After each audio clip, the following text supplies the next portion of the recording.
the Truth Uncompromised Show. I am your host, Rhonda. Join us every Thursday at 7 p.m. Eastern Time. Truth is peace. Truth is freedom. To love, live, and be. We are Truth Uncompromised.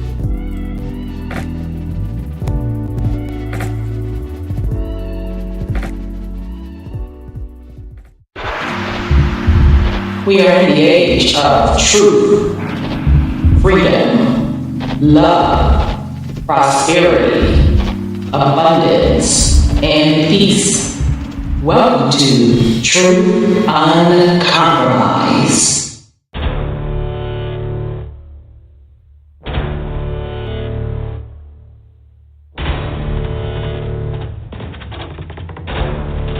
You have entered into a dimension of truth.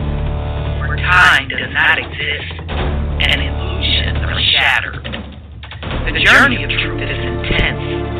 The journey of truth will set you free. Consider this a warning as you enter the dimension of truth uncompromised.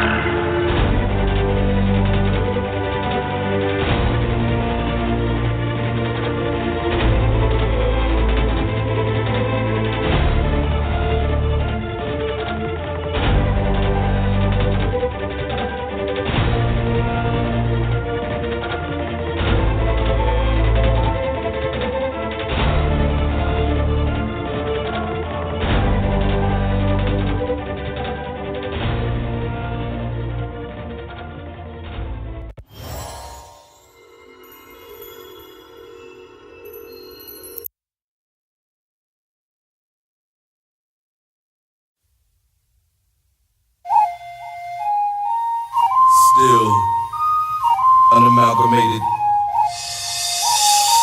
Heartbeat, the sound of the bass drum. Come with your best shot, I'll take one. Rumble in the jungle, I'm a lion. Stand up for your Muslim nation. For these generations, we the people lost but not forgotten.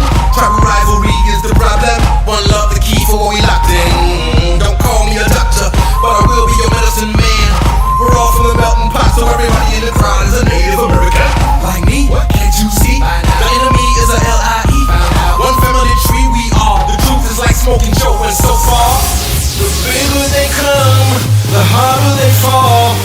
Bring on the giant, I'm ready to brawl.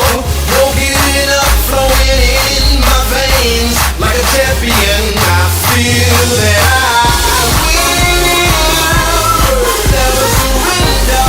One with the solo warrior, I will remain a contender.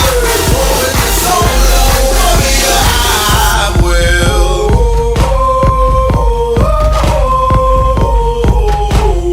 Hey y'all, hey y'all, hey, hey,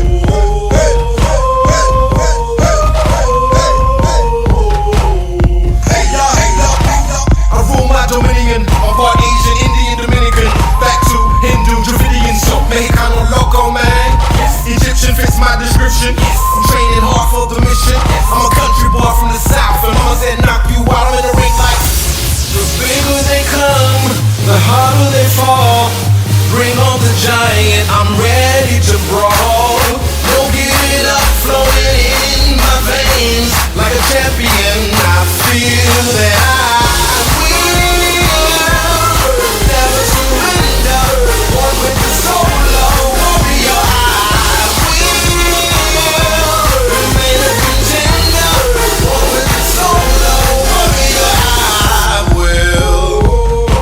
If you're down for one love and one people, what do you say? Hey y'all, hey y'all, hey, hey, hey, hey, hey, hey. One finger in the air, hey y'all, hey y'all. Somebody wanna y'all see me break it down, down. Watch me break it down, down. Watch me break it down. Somebody know that y'all see we break 'em down, down. Yeah, we break 'em down, down. Yeah, we break 'em down. The bigger they come, the harder they fall. Bring on the giant, I'm ready to brawl.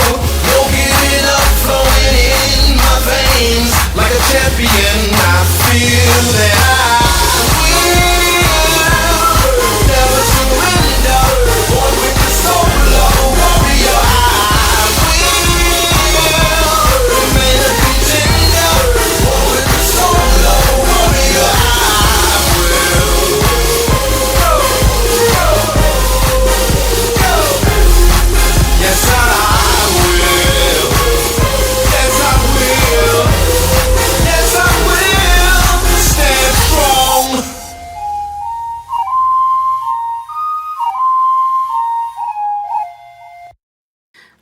All right, family. Welcome to the Truth Uncompromised show. I am your host, Rhonda. Before we get started, just shout out to Brother Tavis for allowing us to use that song, Soul of a Warrior. I really, really love it. Thanks so much, brother, for allowing us to use it. It's our jam now, so I mean, we love it. It's staying. So, okay, fam. So we're on part 28 of our series, Universal Language Codes and Symbols.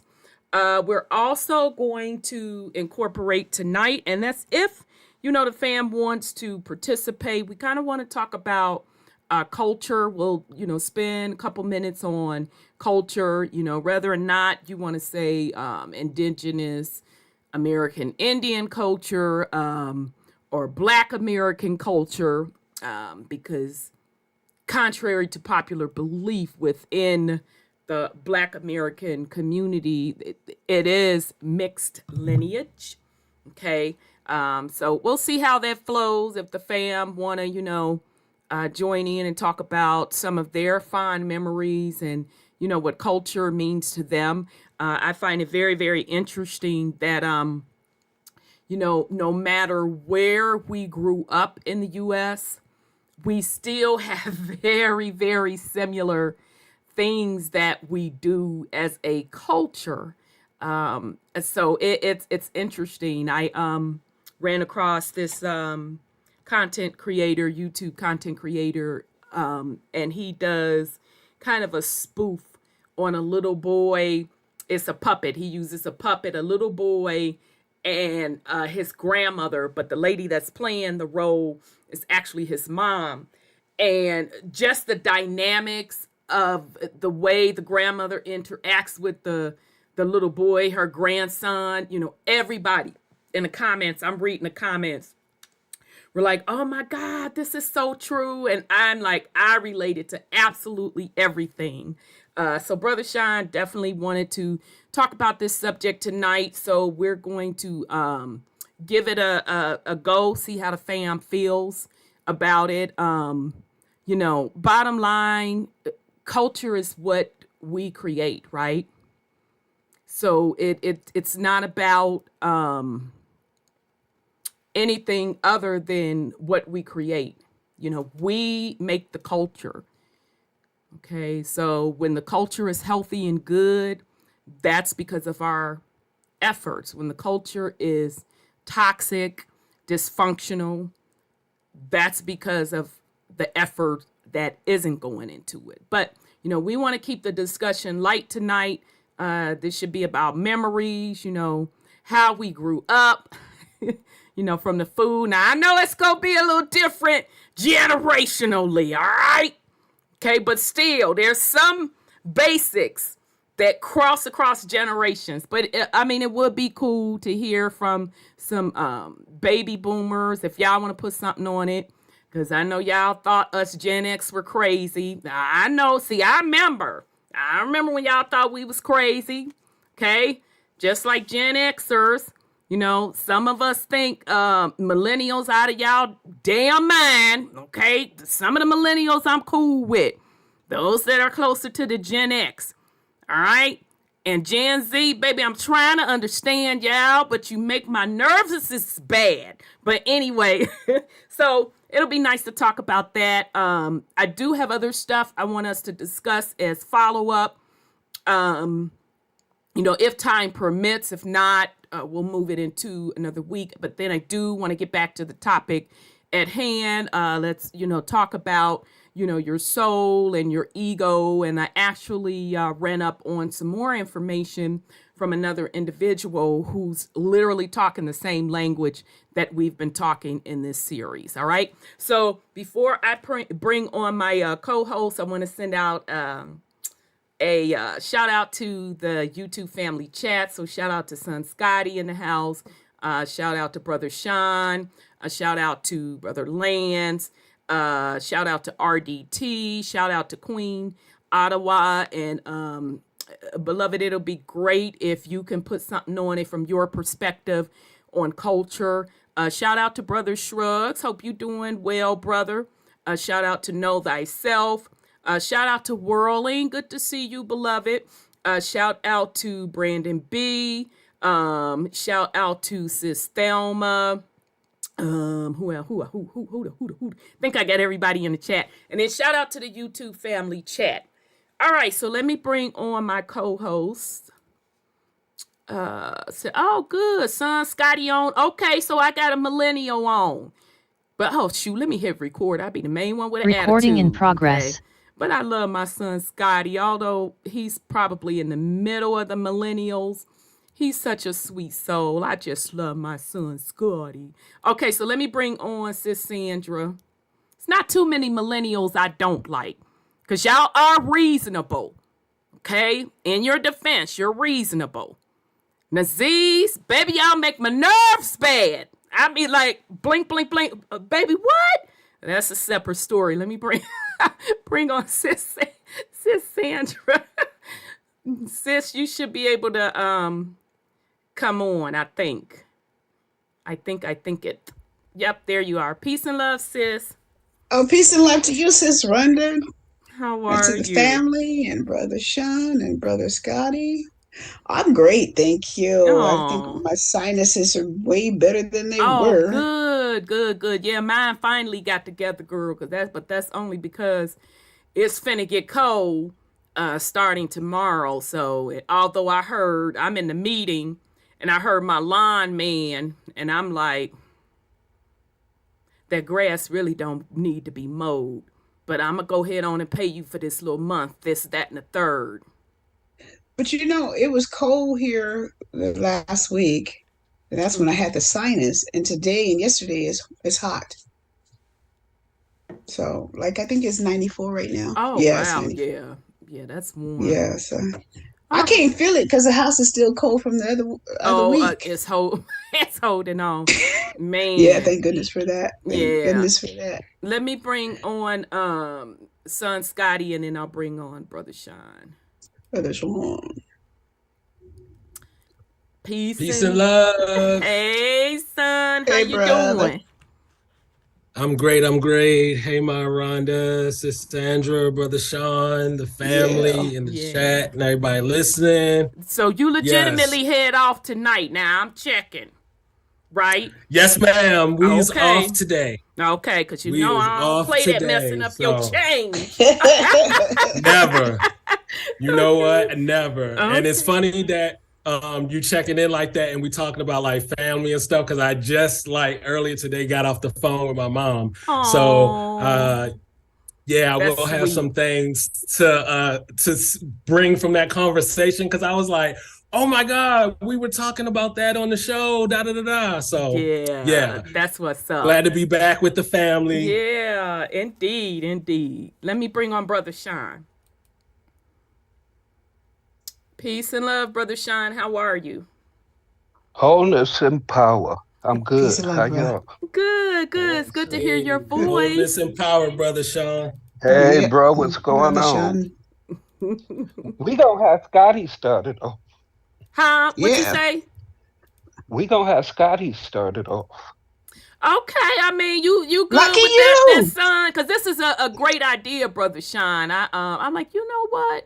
He's right. Let's talk about culture, and I know we really originally said American Indian culture, but I'm like, you know what? Let's expand that. Quote Black American culture, period, because some people feel they from Africa, and that's they right. It ain't my business. Oh, I said we wouldn't go. Oh, I'm sorry. Go ahead, brother. I said we wasn't gonna put no label on Okay, it. We just gonna bet. talk We about on the same. our experiences. Yeah. Cause And it's all gonna turn out to be the same. Yeah, cause that I'm telling you, y'all, that cartoon, it's called Cottonmouth, MOUF, and when I What's tell his name? you, it's on YouTube, sis. Y'all got to go look at it. Baby, when I tell you I was in stitches, that grandma, she be in his stuff, but then it be in such a loving way. And then some of the stuff she be saying, I be like, yep, I was straight. Yep, that's straight how I would handle that. I straight would handle that like that. So I'm excited about this part. Okay, son, you ready? What you got? Okay, yeah. What you got on it? Well, so I'll just pick off the points because I don't know exactly when we say culture. I'm just gonna go by how you grew up, baby. Don't worry about we talking about how you grew up. What are some of your fondest memories and what you feel you had in common with the way you grew up with your peers? Family reunion stories. Family reunion. Keep going, brother Sean. Just how you came up. The family reunion. Family so okay. Everything. Yeah, let's start with family reunion because that's actually what I just wrote down because right. You gotta have a t-shirt, but go ahead. Yeah, my family actually just had our first family reunion that I've ever been to, ever. Oh, that didn't used to be like that. It didn't used to be like that. And this is the thing, because the older generation of my family, most of them have passed away. So next up is like my mom and my aunts and stuff like that. So it was them that brought it back together. So the culture in my head, I do remember the get-togethers that we did have was during holidays. So I look at holidays differently now, right? Because of what I know about being from here and stuff. So but holidays was a huge thing. And I just remember it was always centered around my grandmother or one of her sisters. So we was always at one of their houses and it was the food. Yeah, come on, start naming it. Come on. What's the dish? The food that they was all cooking and stuff. And, when I was a kid, I was just wanted to eat it and stuff. But then growing up, being raised by my mom and around my aunts and stuff, and then getting into this Indigenous American history to know what is really ours and our culture and stuff, I didn't really look at the importance of remembering them recipes and how to do certain things. But I do remember how that was it was like a rite of passage. Yes. I'm remembering cutting apples with my grandmother. I'm remembering okay, you got to wash the greens with my mom, different things that I did that was preparing me to me, my brother, because it's me and my brother, she raised two boys and stuff, but then it's I got the girl cousins. And but me and my brother, we know how to do everything our girl cousins know how to do because my mom just had two boys. So she just was y'all got to know how to do everything. You can't rely on we know how to do it all, both sides. And it ain't no domestic things is not of the male species and whatever.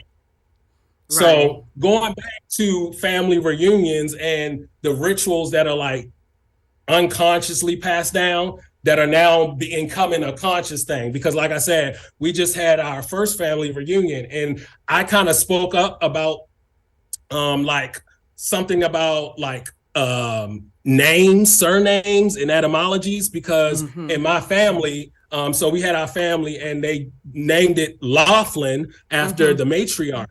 But in our family, we have two different spellings of Laughlin. It's one with the T and one without the T. Okay. And that was a little bit of tension because the ones without the T was trying to bring some friction. And so why? Because of the T-shirts? Was it because of what was going to go on the T-shirts or just in general? In general, because of the name, but he showed up with a T-shirt of his own that had the T X'd out. Oh, hell no. Yeah, so my mom, my aunt was all what the? Right. And then I'm yo, that's really messed up. But because I know about a little bit about surnames and etymology and a little bit about genealogy, I was able to step in and be yo, first of all, we know how names change. Right. Based on migrations and different reasons and how consonants especially are changeable and stuff too. Right. And then you also don't know about parts of your family. So now I'm gonna get into, because most of my family believe like, you know, the general stuff. From Africa, we were slaves. Africa, we African Americans, we Black, we Negro.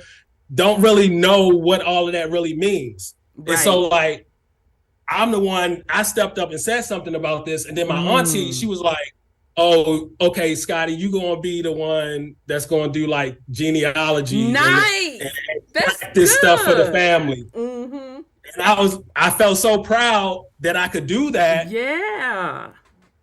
Because there's not a lot of people like my grandfather and my dad. They do track a little bit of genealogy on my paternal side, but on my mom's side, it's a lot of different stories and stuff. People had, you know, Bibles and babies in the house and stories of like, you know, this auntie is this person's real mother. Ooh, child. Stuff like that. Yeah, So, going back to the Laughlin and the T and the without the T, also, I'm really the only person that kind of knows that like my family, because I did the genealogy and maybe my dad and my granddad, that it's a mixture of Indigenous American and the Black European. Yep. And so that's a whole foreign, completely other thing. That Black European knocks them on their ass, but keep going. Yep. Because it's just like not even a thought, because we so programmed, first of all, to think European is all white people. And then I was also in a generation where they believed that Roots was a true thing. And you watched Roots. They had you watch Roots and stuff. You know, we grew up with the school programs that was Kwanzaa, learning like Umoja and Nia and Kujichagulia and all this type of stuff. But my mom, she wasn't beholden to any religion or thing. Like, she just raised us as individuals. So I very much felt privileged in that way, because like at the time I was just like, oh, I could be an observer. I could dibble and dabble in things, but I was just myself. So I didn't have to, you know, go to church all the time, even though I did go to church with like certain family members and friends and stuff to get the experience. And because I was just interested in reading and be like, why are we so interested in this book and stuff? That was like my entrance into it. Gotcha. So then we talk about like food and stuff. So now I'm going back, because we talk about grits and Quaker oats and cream of wheat. And that goddamn cream of, I'm gonna tell you Northerners about that damn cream of wheat. So yeah, I moved from the North, which, okay, so when you in the South, people think Baltimore, Maryland is the North. It's Northern. I heard it's country as hell. It's actually still country and That's under the heard. Mason-Dixon line, which is a whole other history and stuff. So like it was technically the South, but we was close enough to the North that I remember, because we moved from Baltimore when I was like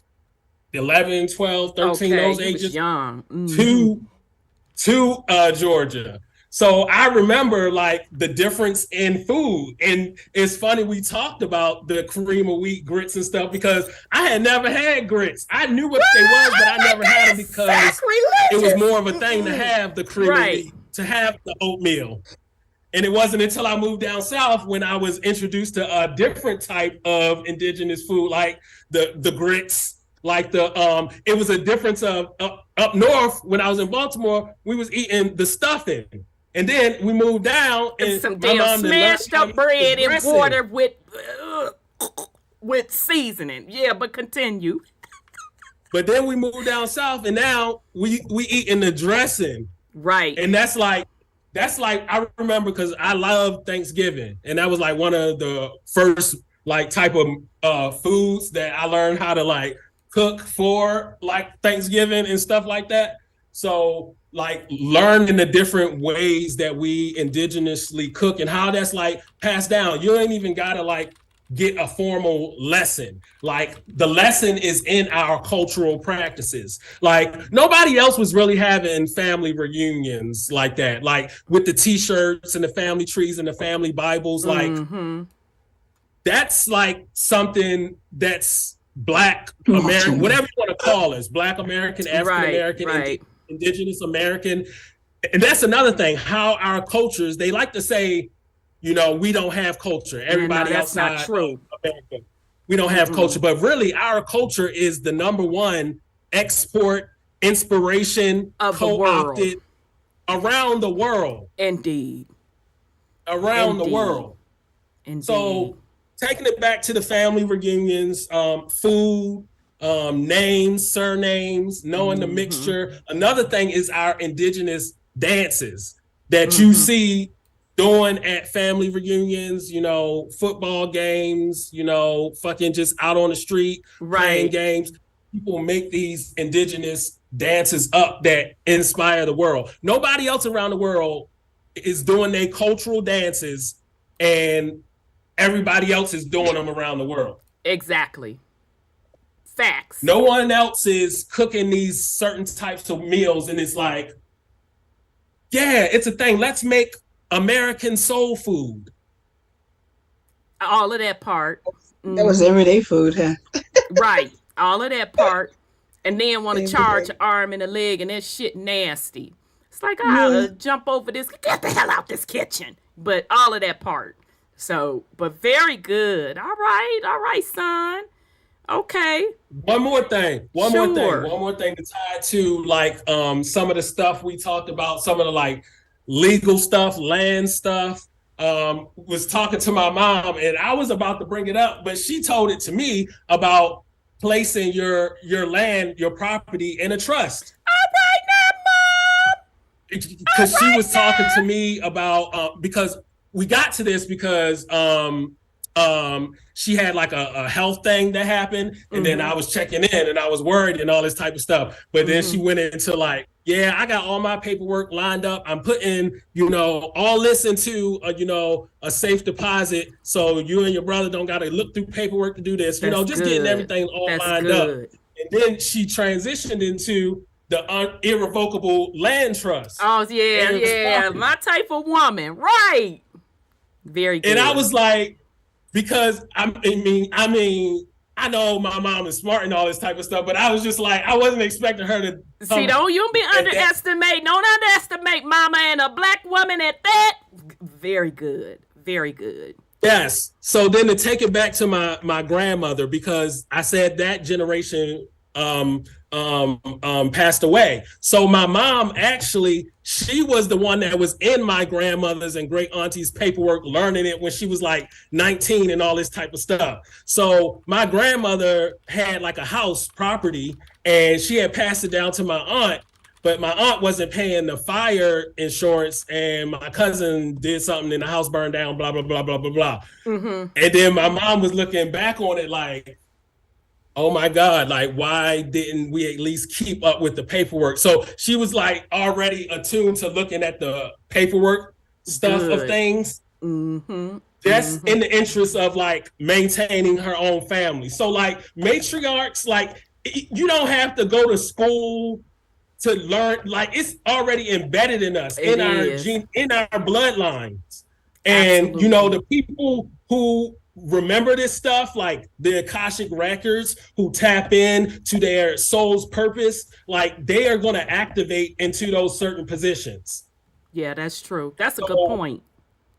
And so we get a lot of like bombardment with that, you know, what's wrong with the Black family and the Black man and the Black woman and this and that, and we're being attacked by the rappers and the LGBT and this and that. But that's not really true. We need to know that's part of the simulation. Yes, these things are happening, but you need to look around at your own family and your own friends. This is like when I tell people about this fucking agenda. Like, if you think that, who is the agenda working on? It got to be working on, if it's working, it got to be working on the straight people. So is your uncle who is straight and turned gay? Did you turn gay? Did your boyfriend turn gay? Did anybody who wasn't gay before turn gay? So it's not really a thing unless you give your energy to it and make it a thing. Right. And focus on what you really real in your family. That's what you want to do. Right. That's what you want to do. And that's your business. Great point. All right then, son. Okay, Sis Sandra, did you want to share what generation you repping? I was born in Venice. No, I lived in Venice. I was born in Texas. I know you, California, Venice. Yeah, California. Mm-hmm. Yeah. So we always split between California and Texas on our family stuff. So most of the time, Texas got off easy, and that became a problem because they would get a bus and come to California. And California, when we had to go to them, we had to pay for airplanes, and they wanted to go to some place like the Bahamas or whatever. We went to different places for our family reunions, like sightseeing and stuff like that. And it was pretty good. We took cruises and stuff like that. As far as for what time I was born, I was around in the 60s. Yep, that's okay. And so anyway, I was privy to all these people dying, because it was a very hard time in the 60s. And the missile crisis, I was a young person, with the Cuba and Castro and all that kind of stuff. I lived through some days. And I was wondering, am I going to die before I'm an adult? Because we had to go to the market. Right. Yeah. We had to go to the market and pay, prepare for Kennedy and his missile crisis with Cuba. And so now we're in another crisis, with Russia. And I said, I get tired of this stuff. But anyway, so as far as the family was concerned, we always had family dinners. Everybody cooked, and then we all got together and brought everything we cooked. So we had tons of food, absolutely tons of food, because I had a large family, a very large family. My mother So had. what was some of the dishes y'all rocked via Texas? And collard greens, mustard greens, standard. Standard cornbread, black-eyed peas, check, macaroni and cheese, check, sweet potato pie, check, pecan pies, check. I'm surprised for pecan pie, but you're Texas. Well, you know what? Not really, because you're Texas, so that's not surprising. We had upside down Texas. Pineapple. I just said that 2 Sundays ago. A baby boomer did it, and baby, I gotta get that recipe. She laid that mofo out. I have not had that since my grandmother. Oh my God, I'm trying to sweet talk y'all out of that recipe. But keep going. I didn't have that one. I didn't have that one. All the sweets. I know how to make them. Rice pudding with or without the custard. I don't like rice pudding. That texture. No, that stuff is off the charts. No, I don't like pie. So I made the pecan pie. Okay, because I would get the pecans from Texas. Okay, so that makes sense. Does somebody have a tree on their land, or because them pecan? No, they would bring it. They would bring it. I don't know where they high as hell in the store, baby. Woo, now they are. But my aunts. Can I just say something about that too? Because I had talked about that too with my mom, about our land and the minerals and the resources that are on our lands, and how we talk about reparations for African Americans when we should really be getting restitution and like payback from, y'all scamming us out of our land and making businesses off of these natural resources. But Yep.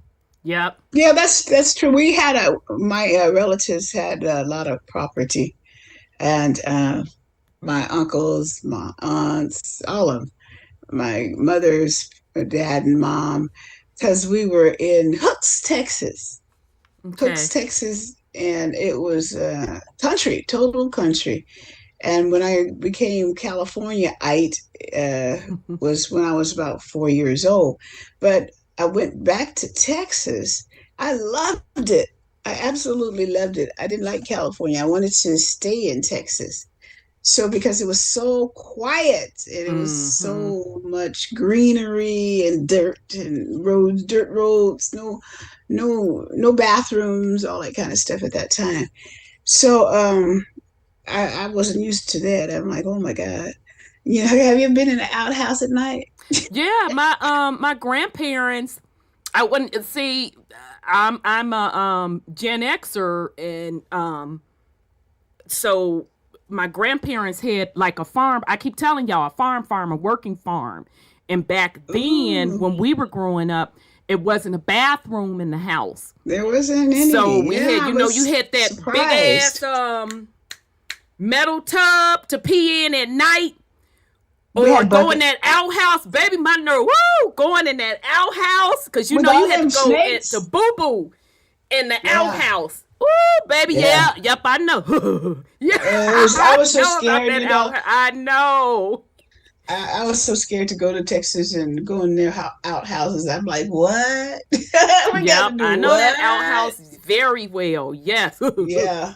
So Yeah. my aunt was so kind. She put a big old bucket in at nighttime for us, when we went down to visit. I know one time I went to Texas, I was so enamored with eggs, how the chicken lays eggs. And Oh, I yeah. I wanted to hold that egg and touch it. I did. I was Yeah. a young girl. I had that egg in my hand, and my aunt said, "You're gonna drop that egg, and if you do, you're gonna get a spanking." I said, "But I won't drop it. I won't drop it." And yeah, of Oh, course, I dropped it. right. Right. Yeah, that But was my chore to get the go in the eggs, coop, yep, and get the eggs from the chickens. Because I think I told y'all last week when it got time to like slaughter one of them for dinner, because they got to get up in size, and because they wring the necks. I'm like, Grandma, I don't want to ooh, I do it. never did. I I don't never want did to that. do it. She's like, Oh, okay, you go pick the greens. Green, big ass barrel. Grandma, I'll pick the greens and pick them green beans. Well, all right, I'll do all that, but I can't do with that chicken, the ringing of the neck. So nah, I yeah. can't kill animals. We had the rabbits when we were in Venice. My dad had rabbits in cages and stuff, and he always would slaughter them. I was like, ugh, Did y'all ugh. eat the rabbits? Yeah, we I did. don't like the way they taste. I think they're too rich. They are. It's a rich meat. It's really. I It's don't like like it. chicken. My mother cooked it It's like chicken. richy though. It's a It's really. Yeah, it's different really. taste. Yeah. It Gamey. has. It, Yeah, like it has. gamey. Yeah. Yeah, son, Like it has gamey. their own butter in it or something. Yeah. Yeah, it's like butter, Right. and I'd be like, I'm not feeling this, but yeah. I haven't eaten them in years, but Oh my dad yeah, I was had a it. little girl. Mm-hmm. But I So took is care this of them. Huh? sorry, because I was just looking at this because I never really looked at the generations because I was like, oh yeah, I am a millennial. I just hear people say that about me, but I was like, oh, what is that? So then I was like, oh, my mom, she is just at the tail end of baby boomers into Gen X. Okay. Mm-hmm. Okay. I kind of figured your mom was on the border of a boomer and Gen X. Yeah. Yep.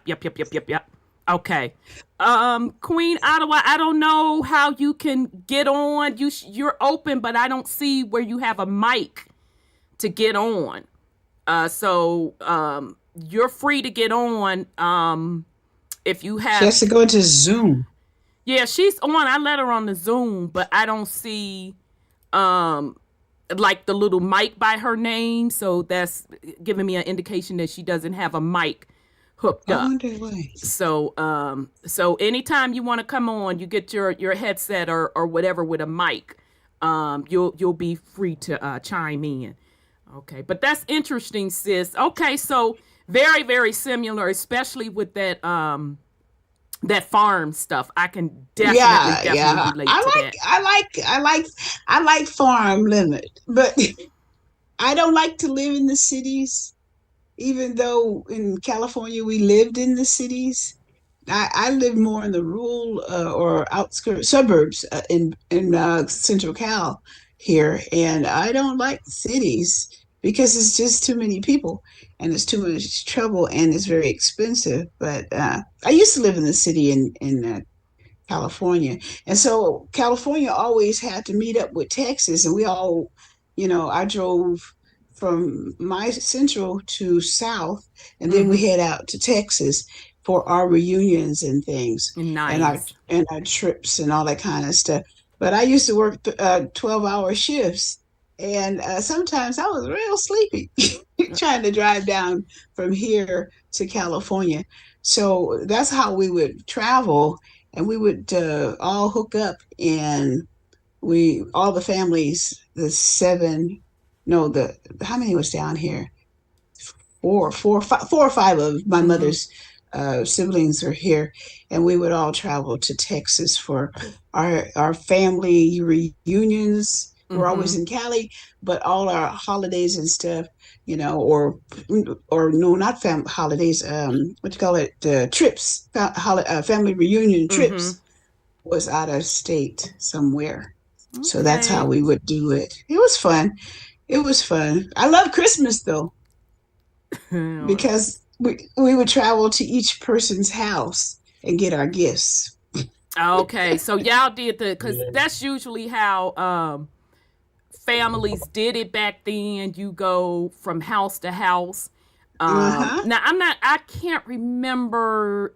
I don't think we exchanged gifts among all the children because, people had too many children and that would have been just too much. So we would go, like the sisters and brothers, either they would pick a place to meet at, or you just make your visits to each place to visit your cousins, or, everybody, because the first stop was actually, grandma and them house, grandma and papa's house. So yeah, same thing. Only difference is because the family was so huge, because my grandparents had a lot of children, 9 of them on each side, if I'm not mistaken. That's a lot. So ain't nobody trying to.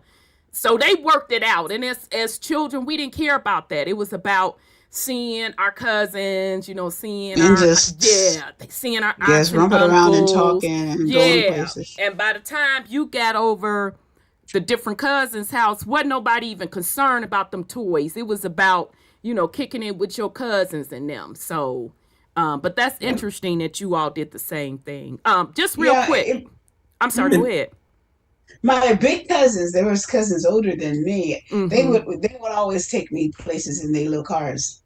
So yeah. Laura says I had a cow to sit across the door of the outhouse as a little girl. I was about 6 years old. Mama came to get me. I was taking too long. Talking about scared. Let me give you the number then, because usually. And this is another thing that I noticed, like, we talk about generation gaps and between the ages and stuff. Yeah, there's a lot of generational gaps between us. People who have bloodlines that had land farming type stuff in the rural areas, as opposed to being predominantly in cities. Right. And so I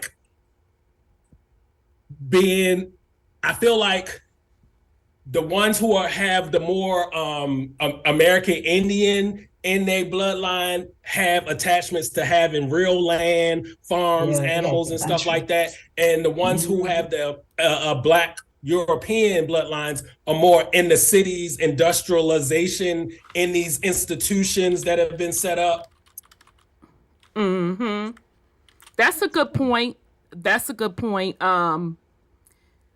I know what I found on my lineage so far with doing the genealogy. Both sides always had land, but the one side where I would go, and that was actually the step side, they held on to their land. But like on my dad's side, and this was the conversation I was just having, I think that was last month when I went to my aunt's services, and we were talking about the land that that side of the family had, and my aunt, it just still blows her mind that I knew that. I'm like, yeah, because I saw it in the records. And she's like, yeah, grandma had the paperwork, woo woo woo. But that's a great point. And this is just me. This ain't to throw no shots at nobody. Oh, there go Queen Ottawa. Throw no shots at anyone. But it seems like those in the South care more about that land than those in the North. And maybe that was because, they didn't really own it. I don't know. Let me put something in on that too, because another story that my mom told me about my grandmother and her mother is that we had property that was on the land where they built Townsend College University, and basically the family members at that time sold the land to the college so they could build the land. But if we had not, we would still have that land. Yeah. And so I'm sorry, that's another thing with the ones in the city and not with like huge farms. They just I feel like they were like in contention with a lot of these businesses that was wanting to buy it up, like universities, hospitals, golf courses, putting up new properties, like, so, and then, a lot of times they got zoned out. They got zoned out too. And then if you have them marry into your family. So now this family member that got business deal, now that's the problem. Has attachments to the land because they married in. And so it's easier for them to marry off if you track it and you see, oh, this wasn't the indigenous line. This side came from Black European. And, they was already attached to, these different institutions. So it benefited them to sell. Exactly. And that's why, and welcome, Queen Ottawa. I'm happy that you're able to join us, beloved. So hopefully you can hear us. Okay, she'll chime in when she get a moment. Because I know on the farm that I would my brother and I'm gonna have to dig up that picture of my brother and I on the farm. I mean, we were little. He was like in diapers, and I was 3. And we was standing up next to our aunt, and she was built like a brick house. So I'm gonna have to find that picture and post it. It ain't good. Yeah. She was just so cute. Go ahead, come on in, Queen Ottawa. But long story short, the University of Arkansas took a lot of my grandparents' land. I remember them talking about that. They took a lot of their land to build that university. We're next door to Arkansas. I'm in Texarkana area. You know Texarkana? I've heard of it. Mm-hmm. You ever heard of Hooks? Mm-mm. Well, the Hooks in Texarkana is right at the Arkansas line. Oh, okay. Okay. It's right at the Arkansas border. So all I have to do is step across the street and put my foot on one side and I'm in Texarkana. See, in Arkansas.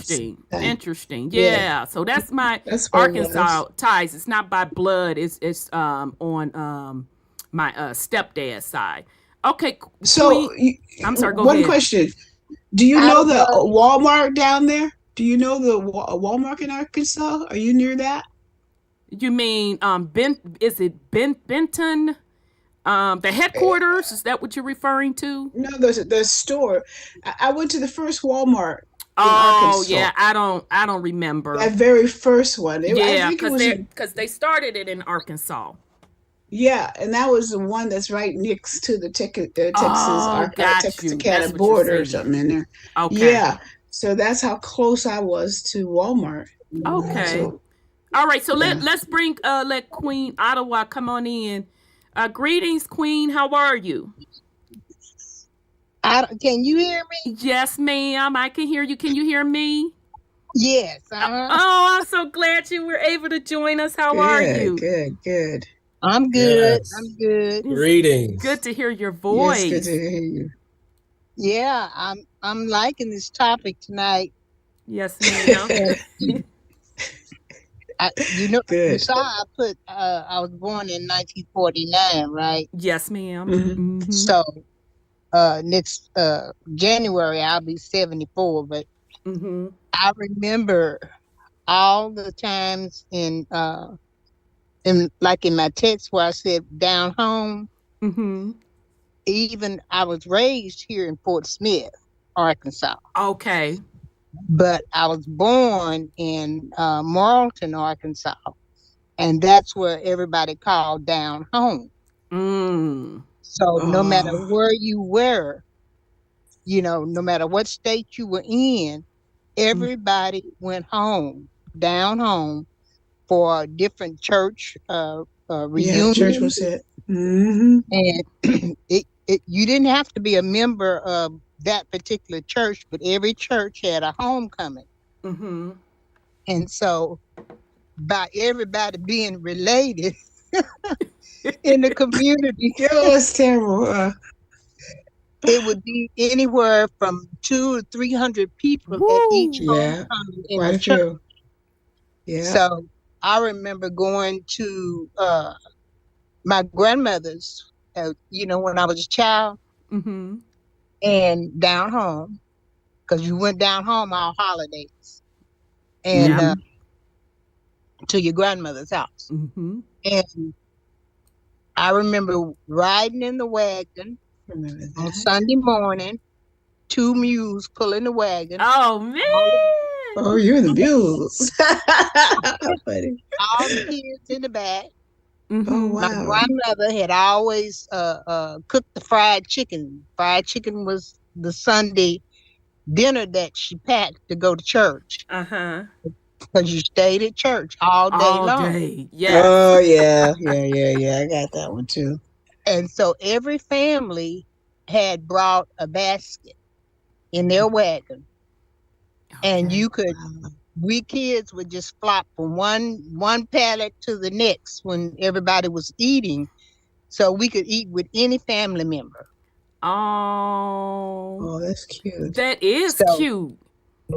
So it was always, and It's like the having a church had picnic. the outhouses. Oh, the outhouse. Oh, I was afraid of them outhouses. Like, I was too. I Oh, never my went God. at night because I don't play that with them snakes. So I would have to go on and do the number 2 in the daytime because I wasn't going out there at night. But You learned how to hold it, didn't you? yes. At your Who home, got the patent on porta potties today? you had they didn't. They had slop jars that they kept in everybody's bedroom. Yep. Yep. So Mhm. you didn't go to the outhouse at night. Yep. You used That is slop true. jar. Yeah, but my brothers and them kept pee-peeing everywhere but the slop jar. So that's why grandma put it on the back porch. But with in the girls' room, we had one, and you're right. We would just use that at night. You're absolutely right. Yep. Wow. And most of the houses were built up off the ground, and so that you could have space. The kids would go and play up under the house. Ooh, snakes. Yes, I remember doing that when I was younger. And I found a seashell, and I was so amazed that I found a seashell under my house. Yeah, I'm trying to remember. I can't remember if grandma and them house was built off foundation. Yeah, No, I can't remember if it foundations. was. They were built up on platforms. Because she had the front porch. Because that's where she would have me sit with her and pick them greens and green beans, and had her coffee can for her snuff jar. Because they were snuff I better jars. chew that tobacco. I'm trying to remember. I can't remember if it was off the ground. Well, I think they my did because they had a lot of grandmother, flooding down there, right? they all dipped snuff. Snuff. Yeah, That's they what did. it was called. Snuff. Yep. Mm-hmm. That sweet Garrett with the red Even label. the women. Sorry, I just wanted to add that in because I definitely remember my great aunts and cousins doing the snuff in the little Folgers cans. Hey, that's what my grandma had, because that Folgers can, baby, let me tell you something. It was the snuff can and the grease can. Okay, because you had the bacon grease And then the all other, I mean, tell me where the lot is. And then the other can of grease was with everything, the other chicken and all that. Oh, and fish, because you don't mix fish with regular grease. No, you can't miss it. You know, black people don't play that. Can't miss it. Yeah. Mix it. You can mix it. Yeah, you had to have 2 separate grease jars. Yep. Yeah. Yep, indeed. Nice. Very, very nice. And my grandmother used to make what she called fish biscuits. Oh, never heard. Come on, give details. Fish biscuits? Well, they were biscuits that she didn't roll out and cut. Oh, she made it with her fist. Okay. You know, roll pin. She made it with a fist. Oh, yeah, she pounded it like that. Okay, yeah. I remember them kind of biscuits. I've never had that before. Mm-hmm. Okay. My mom when my mother was they rough biscuits. She was the family. She could make what they call yeast rolls. Yeah. My sister's grandma, she could tell. Oh my God, nobody made them like her. Yeah, them yeast rolls. Whoa. Really, really good. They try to make them in the restaurants. I'm trying to think of that one. No, they're not. But they're not the same. Nope, they're not the same. Yep. Nope. Mm-hmm. I know exactly what you're saying.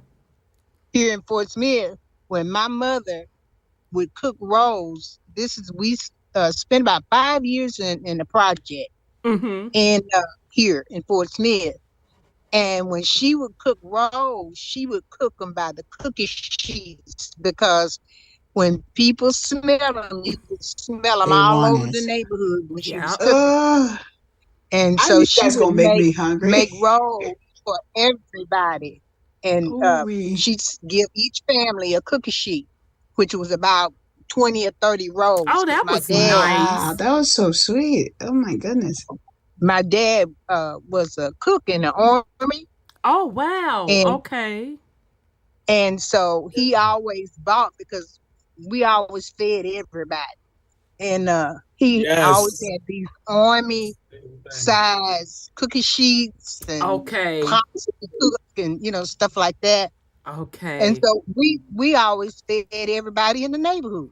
Now, see, that's what my relatives did too. And see, I'm so glad you brought that up, Mama Queen, because I think that's something that's being lost in recent years, because I take offense when people,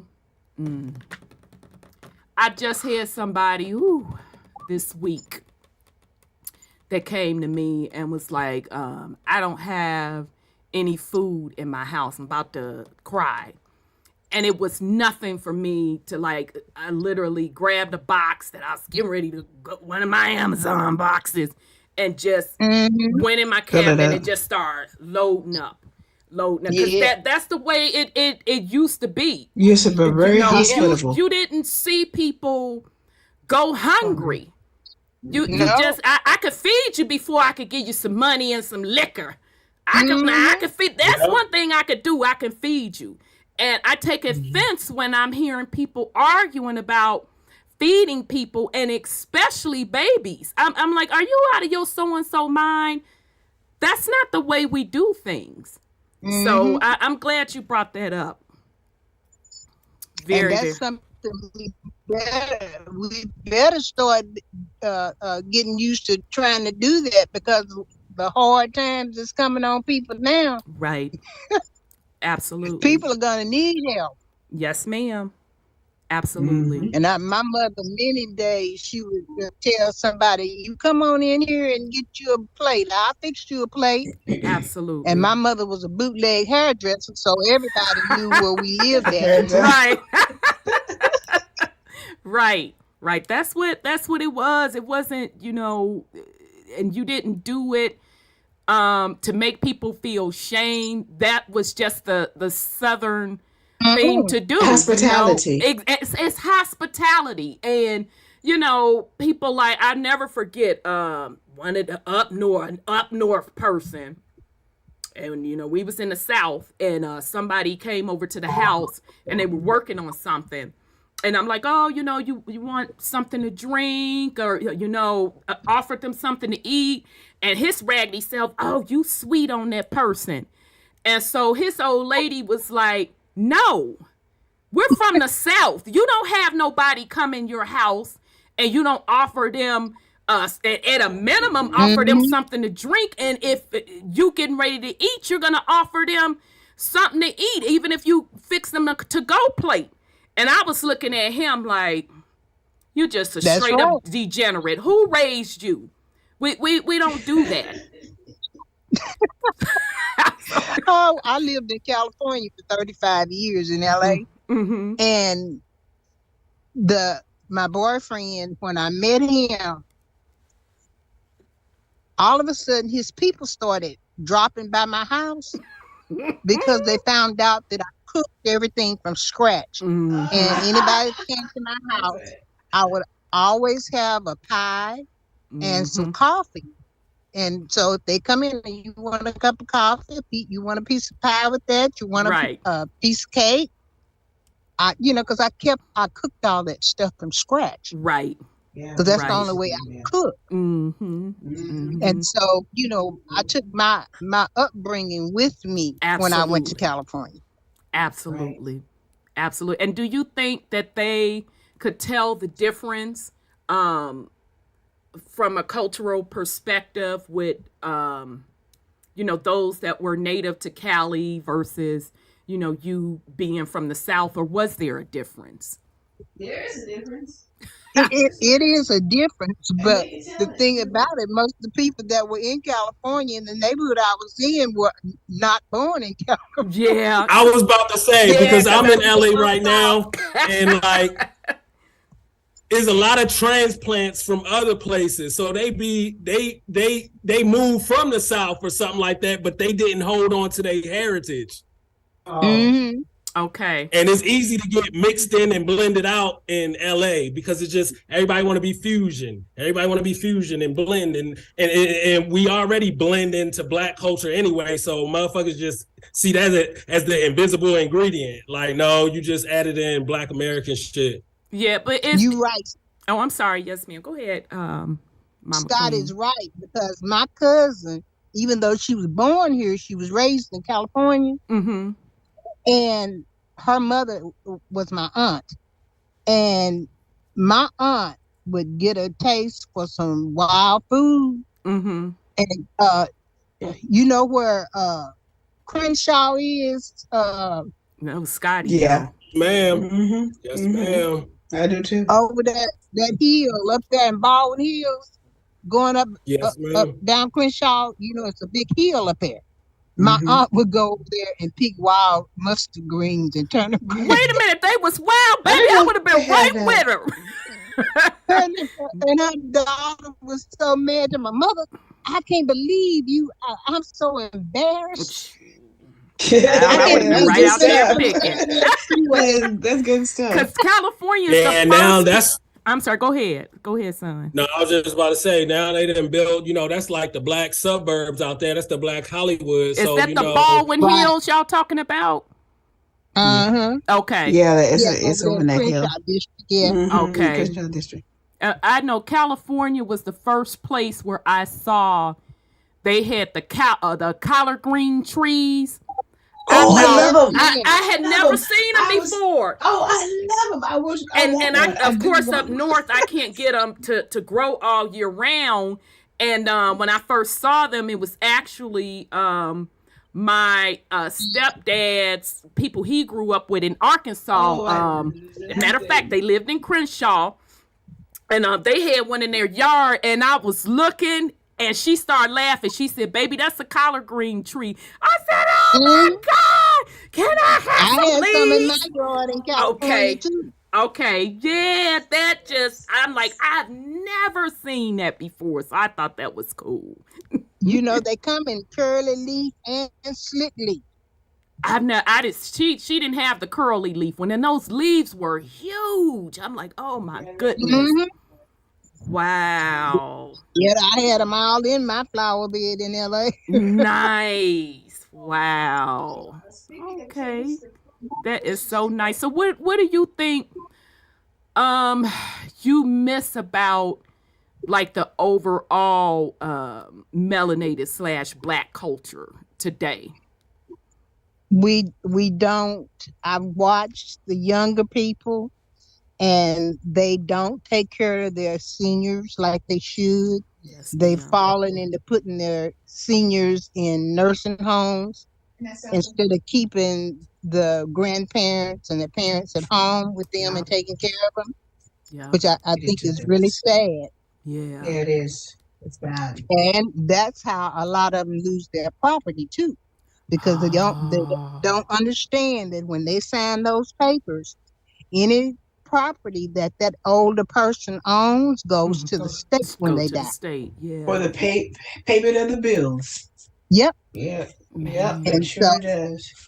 So that's how a lot of them, and they still losing their property like that. When I came whether back, they go to homes or not. Yeah. right. Wow. And so Exactly. I hate to see them lose the family connections that I grew up with. Yeah. And like my father was always of service, and his mother always told him when so he was 9 years old when his dad died, but she would always say, you go over and see if Miss So-and-so, which would have been an older person, Yep, has something she needs you to help her with. that is right. Isn't that nice? So he taught that to us, and so I was always that way. Yeah. So I see the kids now are not doing that. They sit up and look at you out struggling. Yeah. And they don't care. They don't care. They won't even but offer take your because if they bags. weren't taught that though, and if they weren't shown that, in their defense. Yeah. Wow. Okay. But I want to say something about a cake. Now I want cake. that pineapple upside down cake. I'm gonna have to bug her for that recipe. Doggone, she gonna give me that recipe. Yes. But continue. I had a birthday party for my children, and I made my cake for the kids, and I invited some of the children when I was living in this complex, apartment complex. So I invited the children to come to the birthday party. Mm-hmm. So of course we cut the birthday cake. This is California. We cut the birthday cake in, right? Mm-hmm. And one of the girls bit into the birthday cake, and she said, "Ew, this is nasty." Why? Because she haven't had homemade. She was used to store-bought cake. Exactly. I said, "Well, you don't have to eat it, sweetheart." Right. She said, Yeah, go ahead, son, Scotty. Yeah, because I was noticing something like something that's like a little common point amongst a couple of our stories where, our families had a moment in the projects or whatever you want to call it, in the ghetto. Yep. But it was just, a phase, a moment, and then your family moved out of it. So they had that perspective, but they also had that awareness that this is only for temporary. Now. Temporary. Yep. But there's a culture also in that gap where we're not passing stuff down. There's like an apartment culture. Like you just an eternal renter. As opposed to buying land or buying property, buying a home. It's like, you just rent an apartment your whole life. Now, let me ask you this. Do you think that mindset came from later generations by not seeing home ownership / land ownership? Because that wasn't the case with my generation, and it definitely wasn't the case with my parents, because my parents and them, they were the first generation out of the South. And when they came from the South to the North, that first stop was the projects, but they got up out of there because by the time I was born, we were out of the projects. So it was like they were maybe there 10, 15 years, but they still knew of land ownership because, you know, somebody was still living down south with the family land, this, that, and the third. So I was just wondering, where do you think that mindset of not having land or home ownership comes from? TV. Well, first, later. I feel like not It's seeing later. it. The cities, the cities, living in the cities. And not having it in your they get used bloodline, to and then it goes back to like, well, why is it not? Is it because you voluntarily didn't, or because your family, they, you know, got caught up in they land is owned by somebody else now? All of my family has homes except for my children. They don't want them. You know what? My son is the same way right now. I got my dad's house. He passed away 18 years ago here in Fort Smith. But he always had a 40-acre farm down home. And he bought that farm when he was in the military. He bought 80 acres, 40 for his mother and her husband, his stepfather. And she deeded him his 40 when he got out of the army. So he had a 40-acre farm, you know, so all of our family had their own homes. All of them did. All of them did. My generation anyway. But my kids, they live in apartments. And, you know, then that's another segment of people who just do not appreciate the value of that particular thing. They just gave up on understanding the value. Yeah, and so family land. We have to keep it real, because when I saw that in the records, I was just sick to the pit of my stomach. I'm like, I can't even go back and say somebody took a doggone thing, because I'm looking at the sale of it, and it you know, it really breaks your heart, because you're like, the amount of sacrifice that our particular ancestors had to go through to get that land, and just to sell it, it breaks my heart. It really, really does. I put this house in a trust. Very good. And I put in the trust and on the deed to the house that it can never be sold out of the family. And it has to be passed down to a family member. So, baby, you can marry in if you want to. You ain't finna get this. Thank you very much. you ain't finna get this. So we better go on and buy something together, and we can knife each other up if we gonna break up, whatever the case may be.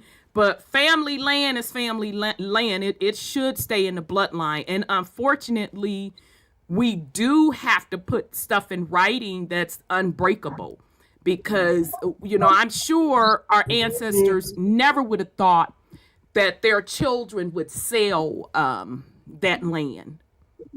It's a spell in your bloodline. We are casting spells all the fucking time. Why would you not make an unbreakable spell with your bloodline? Well, you know, we got some family members that are low down, and they'll do anything for a dollar. Yeah, real low down. And they will take and undermine, take the whoever's family doing trust because of the bloodline, but then they'll turn around and maneuver, get an old person to sign a signature, not knowing, yes, ma'am. you know, yes, and that's ma'am. how a lot of them lose land too. That's true. That's absolutely true, because I know in one case, they did it so smooth, and I tell you, I was sick to my stomach, because Papa passed first, so of course everything Grandma had it, and she was airtight with it. You didn't mess around with the matriarch. Okay, this the way it's gonna be.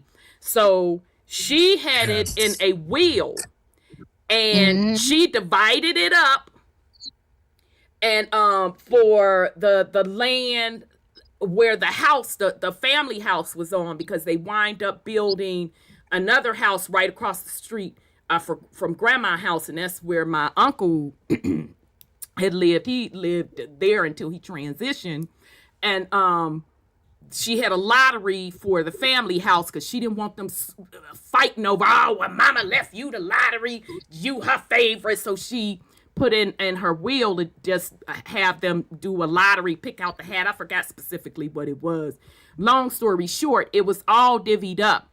So the raw straws. Yeah. So pretty much the baby boomer generation, as they started transitioning, the land kept being passed down to the next generation.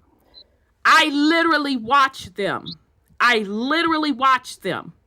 Wait until the last of that particular set of children died, with the exception of one. And they sold that land. And when you talk about, I was crushed, I was crying, and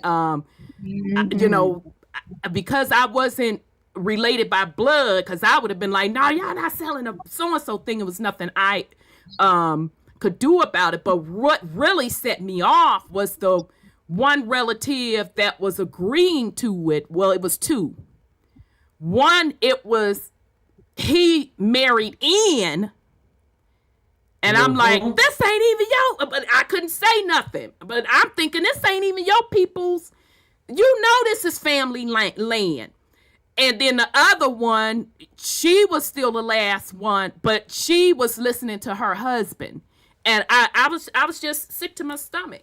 And they literally sold, it was a lot of land, y'all. And as soon as my uncle, because he was the last one that physically lived on the land, as soon as he transitioned, he wasn't even in the ground good when they start divvying up selling that land. So absolutely. Okay. Yes. I'm sorry. Go ahead, son.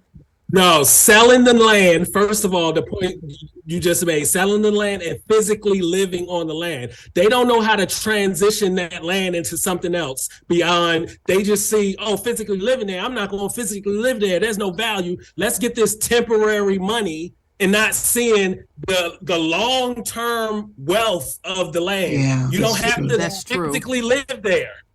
Mm-hmm. That's a good point.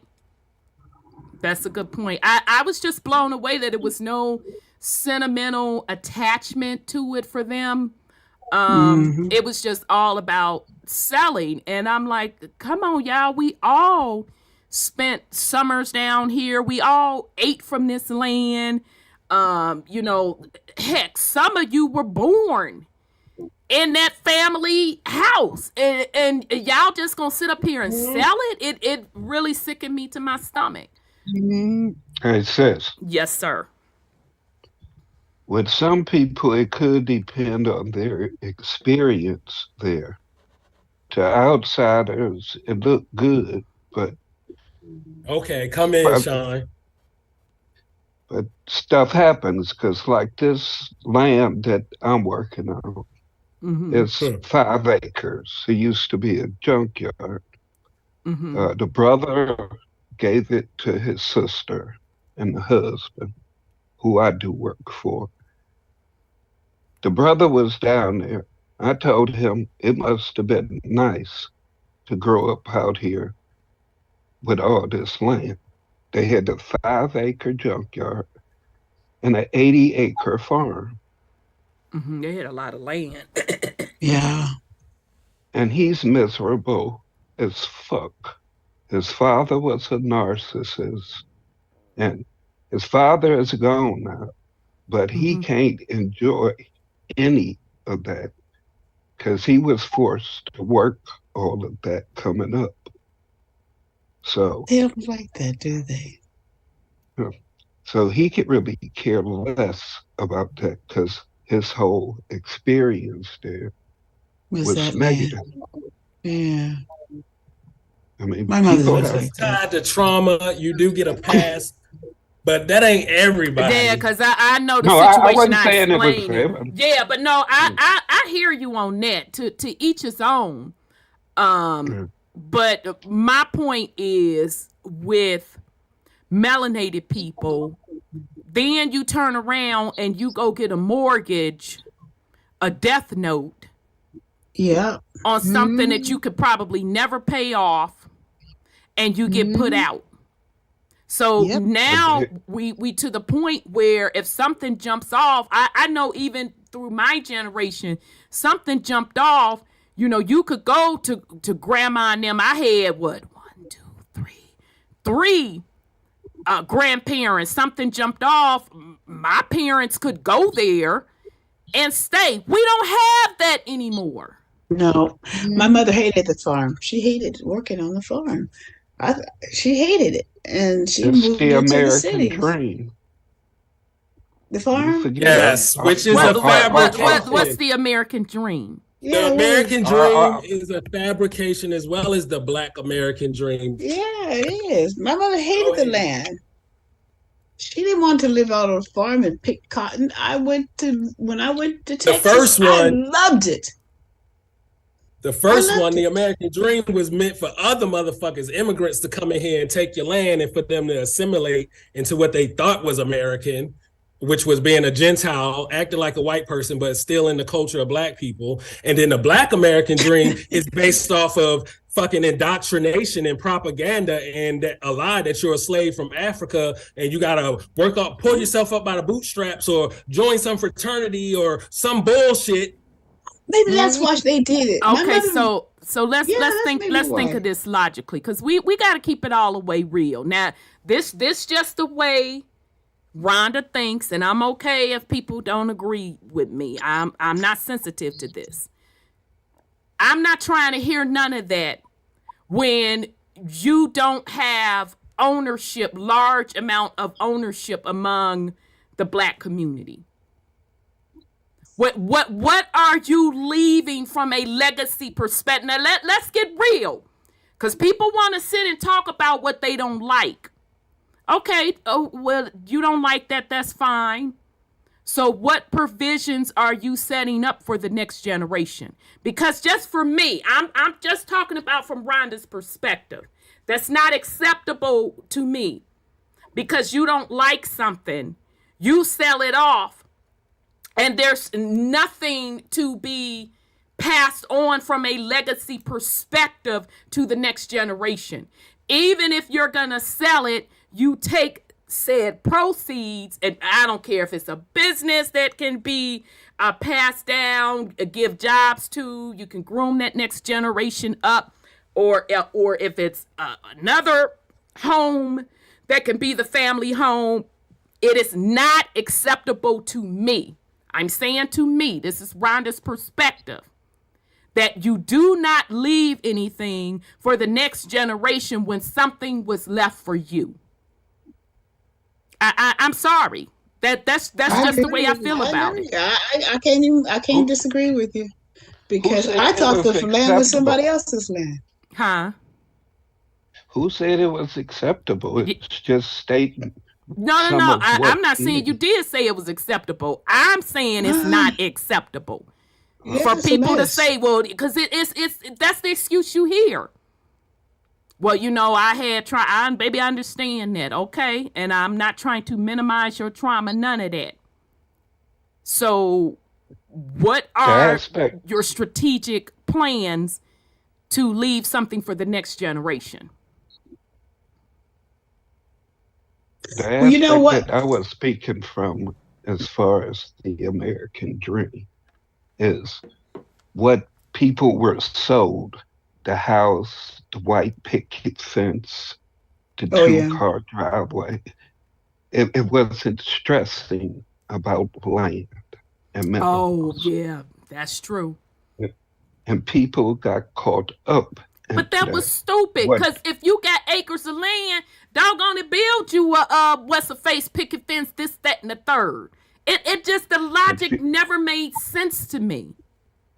But a lot of people wound up moving because of the things that were happening, and all the jobs was up north. I understand that also, but again, I state, when you sold your legacy, because that's basically what you're doing. Let's be clear. Mama and Papa did not bust their rump to buy that stuff, whether or not they bought it or it was passed down to them, to leave it in your hands to sell. Most of them left specific instructions. Now, they may not have been learned it enough to go down to the courthouse and put it on paper, this, that, and the third, 4, 5, and 6. If you want to live up north, I understand all of that, because it was rough in the South, That's fine. I'm going to say again, what did you do to carry on some type of legacy for the next generation? Because legacy is more than just having children. Anybody can go out here and have children. That's what we're seeing today. What are you passing on to the next generation? And I'm sorry that it's just not acceptable. I'm sorry, go ahead. But that's a family curse that's being passed on. It's the same division that you have amongst family. That's a good point. Today. That's a very good point. Same shit, different era. That's a very good point. It's a very good point. Like, you ain't maintaining that blood contract, that oath made in blood that your ancestors made, then it can't be nothing but a curse. You going against that. But it had to be something of a curseful nature that drew you away from that. So, but yeah. Yeah, my mother didn't like it. She didn't like the country. It's everything that's going on. It's just a matter of the script playing out. I mean, decisions that was made, contracts, treaties, etc., etc. Too much shit went on. But I still remember when I was coming up, everybody owned their houses. Yeah. And everybody on the street. Mm-hmm. Uh-oh. Did you drop Brother Sean? Doggone it. All right. Okay, nephew, knew why you want to put something on it? Peace and love, nephew. Let me make sure you should be okay. Peace and love. How everyone doing? Good evening. Good evening. Good to hear your voice. Hear me, sis? Okay, we can hear you now. Go ahead, Brother Sean. You left off where you remember when everybody owned their homes, and then you glitched out. All right, you back with glitching. All right, Brother Sean, I don't know. We can't hear you. Reason they wound up relocating. For whatever reason, they wound up relocating up north, and everybody got along. It was still like you had that Southern hospitality, but someplace else. Yeah. And like the holidays, which we don't look at that way no more. Right. It was different back then, though. The whole energy was different. Like, let's say for Christmas, for instance, my grandfather would start right after Thanksgiving. He would go get all the lights, replace all the bulbs and everything, and decorate the house from top to bottom. Yep. Candles, angels, sleds on the roof, everything. For Christmas dinner, my grandmother would start cooking 2-3 days. Absolutely. Yeah. 2-3 days. Because everything was made from scratch. Yep. Fresh. That's right. I used to like to hang out in the kitchen. That's how I learned to cook. But plus, you got the goodies too. Right? Yeah, I got to lick the bowls. I got to taste everything first. See how it's done. Copy it. I mean, it was just the good old days, and I had 19 aunts and uncles. It was that many. Ooh, on one side. Yeah. Woo, y'all. Yeah, you got us. My side's beat. Woo, that's a lot. Go ahead, brother. All in the same house and 30-something grandchildren. Head off to your grandma. Woo. But that's the way we kicked it. I mean, yeah, Brother Scotty. Everybody had that family house to come back to. Absolutely. Absolutely. Yeah. Going to your aunts and uncle houses every other weekend. Yep. Stuff like that. But when all the kids spending the night. Yep. Yep. People be sleep everywhere. You be happy with a sheet on the floor. It didn't matter. People were sleeping everywhere. On the front porch too. Oh, I forgot about that. Exactly. Yep. On the porch because you could leave the doors open. Right, which I prefer because that breeze coming, you be knocked out in the summertime. Yep. You could leave the keys in the car. Nobody gonna come out of your car. Mm-mm. None of that type stuff. It was just a different time. Yeah, it was different vibe. Yep. And you didn't kick nobody out because they turned 18. Nope. When people reached a certain age, or rather, the whole time that you're coming up, you're learning to contribute to the household. Absolutely. You start, soon as you old enough to pick up a broom or something, you doing chores. That's right. Exactly. Even before you're just not going to sit around and be lazy and not contribute.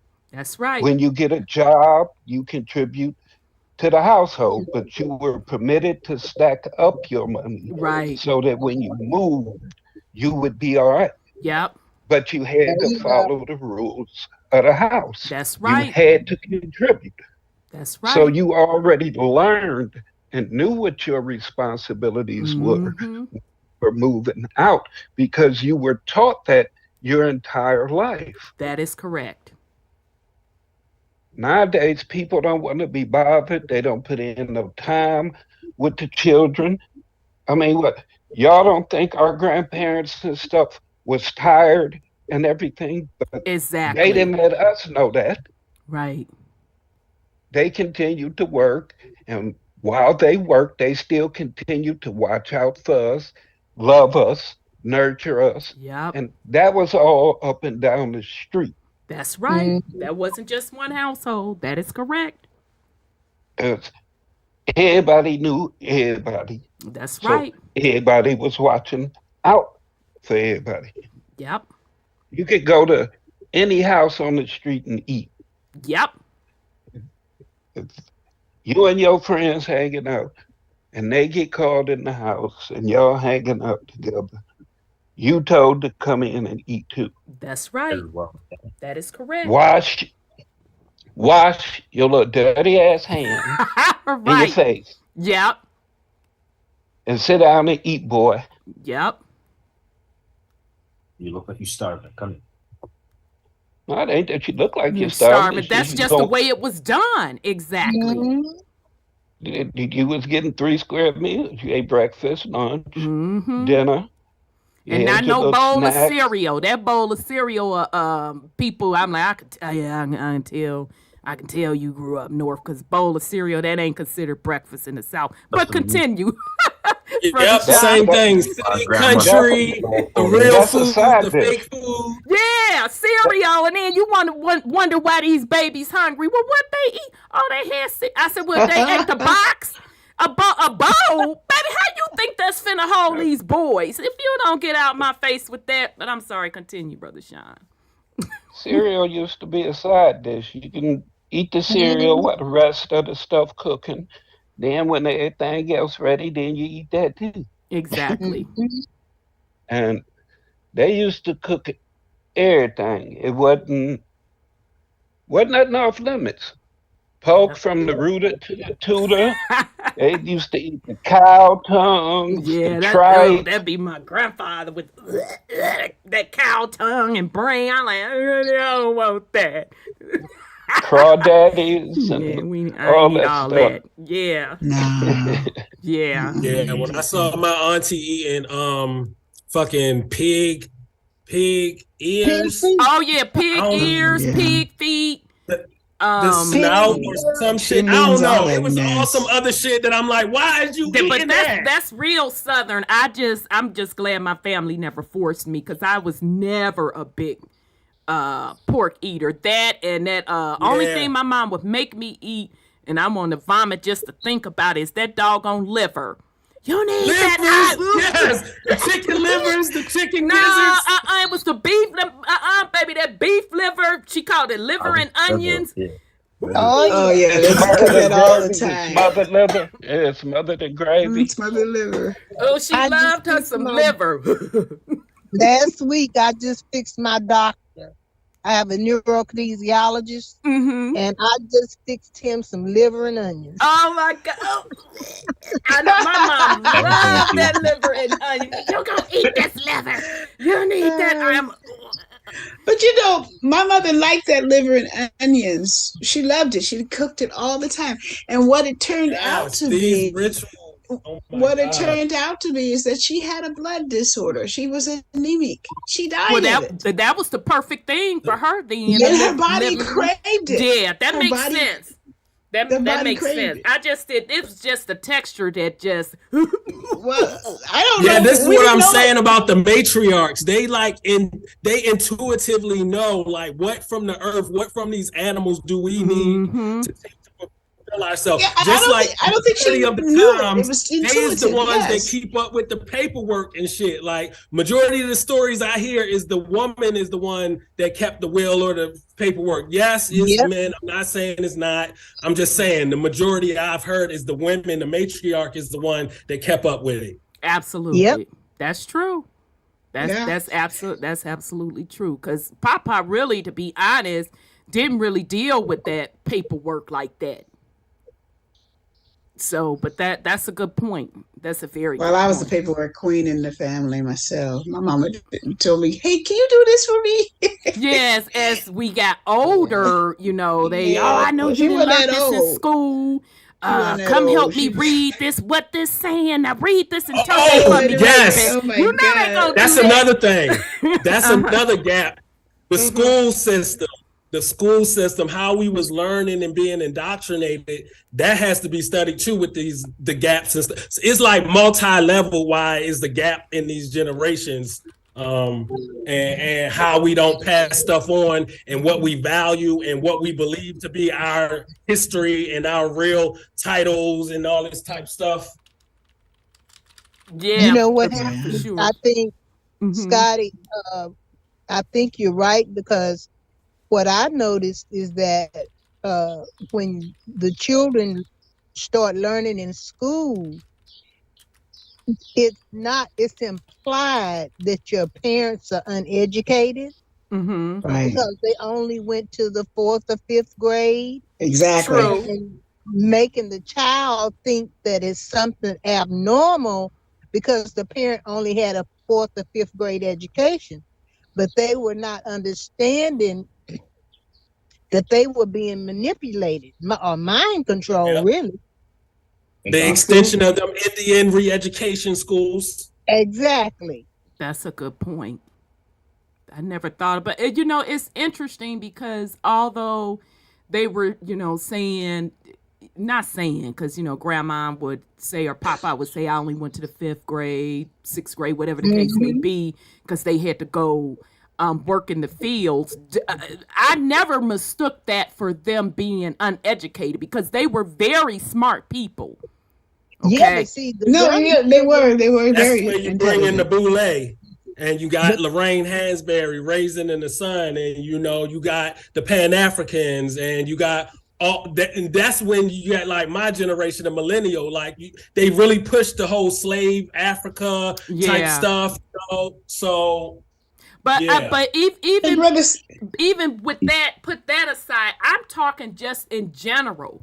They were not illiterate. They knew how to handle business because you had to be able to buy that amount of land, operate the land, raise all of them babies. So you're not illiterate just because you did that's the part of the schooling. That's the part of the schooling. But that was the conditioning. My point being, that was the conditioning to say because our grandparents and great grandparents didn't go through the educational system and get a piece of paper that they were illiterate. Because I'm gonna tell you something, my stepdad and my grandfather, baby, they could do them numbers better than I can. I'd be still sitting there counting on my hand and they be rattling them off. So that's the point that I'm trying to make. They painted a picture like they were illiterate people, but that could not have been when they were landowners and they raised multi-generations on that land. Brother Scotty, and ran the farm efficiently. Efficiently. Yeah, they really did. Efficiently, absolutely. I'm sorry, go Brother ahead. Brother Scotty, you said that those lower grades were the benefit of the Indian re-education schools? Yes, the school system was built off of those Indian re-education schools. So you see it change from Indian re-education to, then you got, now let's Black Power. We're from Africa, the slave story, the indoctrination. And that only came with the Gen X generation. I can tell you exactly I didn't have that. when, literally, that was in the 70s when that doggone Roots came out. Yeah, and they were teaching it in the school. I didn't know what they were talking about. And so I literally listen to your family. I did, because I went right back to Big Mama and said, Big Mama, they said XYZ 1, 2, 3. She said that no, you're Indian. Ain't nobody in this family from no Africa. Because they didn't sit around talking about. Yeah, my grandmother was angry when we said the system as the source of truth. No longer is where you come from in your bloodline and what your family that told you the truth. Exactly, because the only thing that, if we want to say the ancestors made a mistake, the ancestors didn't sit around talking about we're Indian, and we're Indian. It wasn't about that. It would help. I don't think they had to. No, they didn't have to. What they were telling you were, this is who your great grandmother was, They didn't have to sit around talking about. Exactly. We're from here. Exactly. That's what they were saying. It's from here. So it's no excuse. It is no excuse for anybody to be walking around and you're going to believe what somebody else tell you where you're from versus what your family said. Mm-hmm. It's no excuse. And then if you don't got the family to tell you that you from here, then you only got the school system and TV and movies to go by. Exactly. I'm sorry. Go ahead, nephew. Knew why. I just wanted to make the point where you guys are talking about being indoctrinated with these school system. Prior to us having this quote unquote language we call English or Latin, we didn't speak it. So we weren't illiterate. We were being force fed a language or force fed an indoctrination system for us to limit our thought process through what they call today English. You say we used to know the land. That's because we knew the trees, we knew the land itself intuitively. We didn't need a book to explain us to how to do it. We weren't reading a book to get wisdom. We were tapped in and we were wise people before we had books. Books were the devolution of knowledge because we had to write it down now. But before then, we didn't need books. We weren't speaking their language called English or Latin. So all this about us being illiterate, understand we have been pushed a system, as Scotty has showed us, has been forced upon us in the Indian re-education system. So they are telling you straight up, they re-educated you into their colonial system from what they did. Religion too. It's the whole package. It's one big package of system. So remember, because they have to tap into our soul. Fucking religions before it was the Indians. And they can't control us. And once they have us on a spiritual level, this is when they can force feed us the doctrine we know as today's education system. And we've all know from our parents to where we are now, we've seen their education system slide down in terms of actually giving you something of beneficial to help you understand this quote unquote world or this quote unquote industry we're supposed to understand after you leave school. Because when you leave school, you still need more school. So you're not even smart enough to operate in this world after graduating your basic high school. You have to go like a motherfucking booster.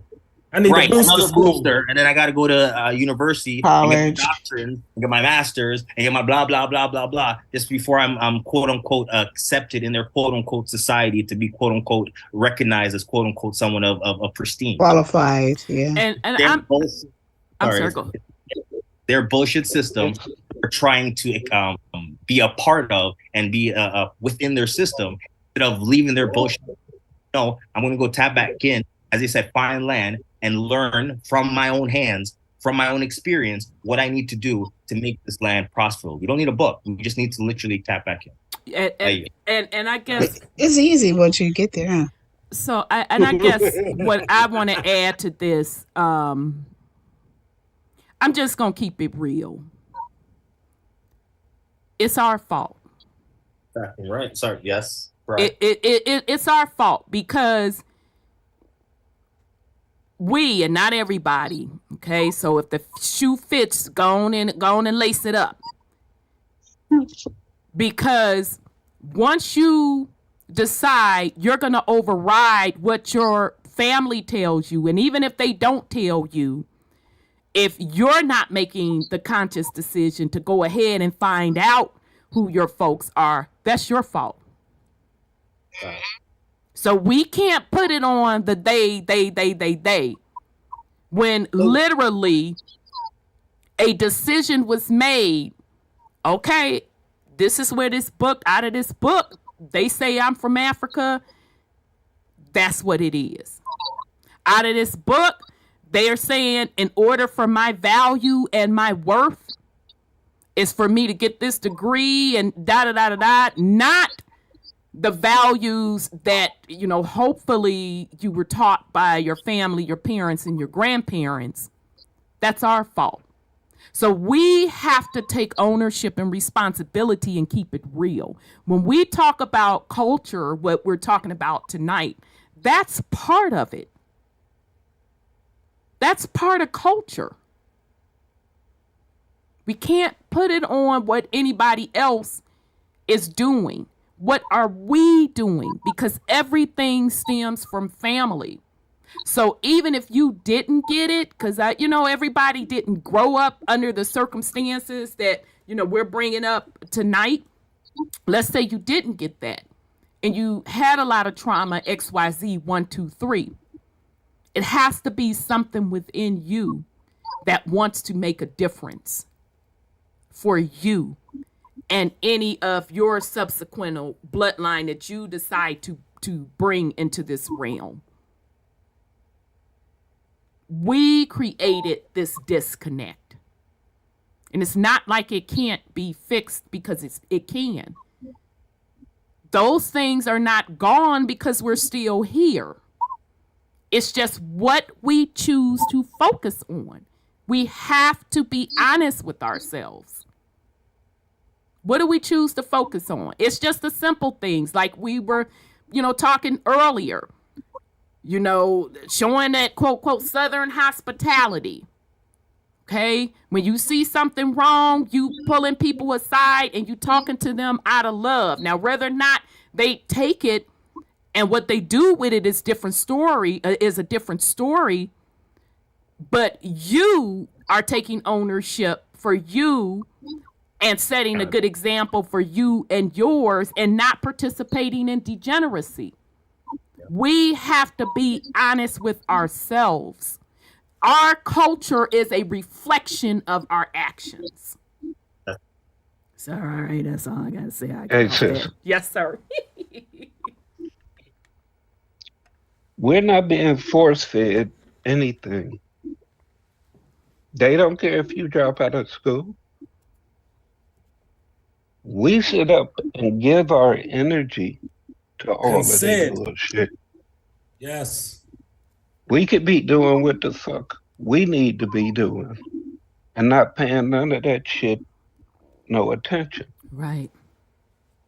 At one point, that's what our grandparents was doing. They was focused on family. Exactly. They was doing what they had to do based upon what they had available to them. People keep thinking that everything about us was primitive and backwards, and people keep forgetting about this technology that's being taken from here and reverse engineered. If we fail, that means that we were advanced at first. And now people are sitting up fearing our old technology that's being reverse engineered. We keep clinging to limitations. Our ancestors was able to live a simple life because they were smart enough to. They didn't have to prove nothing to the rest of the world and get degrees and do this and do that. That's all part of that American dream that you were sold. Yeah. You let somebody else tell you what your worth and value lies in. Yep. I agree. Make fun of somebody who had a 4th or 5th grade education, but had all the work skills in the world to be Be able to some of the survive. smartest people. Exactly. Build houses, fix any goddamn thing. Facts. From observation. See something done one time, know how to do it. Take something apart, know how to put it back together. Didn't need nobody to tell them that. That's right. Knowledge was passed down. The skills that was providing for the family, you paid attention to. Yep. You contributed. Ain't no excuses because everybody chose to go outside of family. That's right. Yeah. We didn't have any Betty Crocker, huh, brother? To teach them how to cook all that good food either. They did it Thing is, themselves. it used to be home ec in school. Yeah, it did. I think that we was the last generation with that, Sean. And we didn't. I know I didn't need the class. Like I told y'all last week, baby, I could have taught that class. It was just an easy A for me. Yeah, we already learned all that stuff. Right. I'm just saying, life skills were the focus. Life, family was the focus. Yeah. Not your career, not your social standing, this, that, or the other. Right. Not saying we didn't have extravagant people back in the day. You can see that from the paintings, right, with the brothers and sisters with the gold and right. the pearls. It was clean, right. But it was the same back then. You didn't come to dinner looking any old type of way. Especially Sunday dinners. You had to put on some clothes to come to Sunday dinner. Right. You better believe for it. For people to sit up and think that everything about us was given to us by somebody else, when they still sitting up emulating everything we do, even our backwards ass shit, they want to emulate. So everything that we do is of our culture. That's if you're doing it with and from your soul. Come on with it now. You can't be doing anything else but your culture when you coming from your soul. That's correct. But family is the foundation to all this. And families come together and form communities, confederations, etc., etc. Exactly. But y'all got to learn to get along with each other. There's too much shit that's dividing us. For no goddamn reason. And if people do their genealogy, and you be surprised to find out who you actually related to.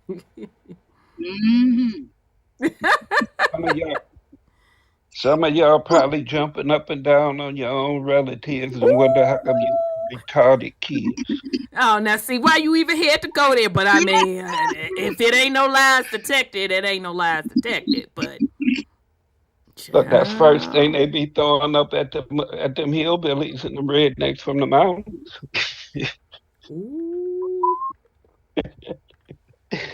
Because back in the day, though, you know that everybody knew everybody, and even if it was like distant part of the family that, let's say, didn't come around for whatever the reason may be, if somebody brought them around, you'd be like, you know, that's your cousin, plus, baby, somebody gonna be able to pick it up. That's how it was. So no, you're absolutely right. You're right. Takes a village. But that motherfucking village wasn't in Africa. It was right here. It was right here. Absolutely. But yeah, I mean, that's the way that it was, you know, you knew your neighbors. You know, nobody was able to come on to your block. You better know somebody on that block because the men are gonna be like, oh, who you around here to see. So no, you're absolutely right. So that's why I stand on what I say. I don't care nothing about no group. If it's not talking about, you know, your family heritage and having healthy families, you being healthy, I'm not interested. Because you're not going to get what you need out of the group. It's got to come from self and your family. You got to make yourself healthy and sweep around your own doorstep. That's how you build communities. Now, see, what Rhonda ain't going to do, I'm not finna sit here and perfume up a bunch of boo-boo just to be a part of something. Either it's going to be healthy or I don't want to be a part of it. And I can just tell that by how people feel about their families.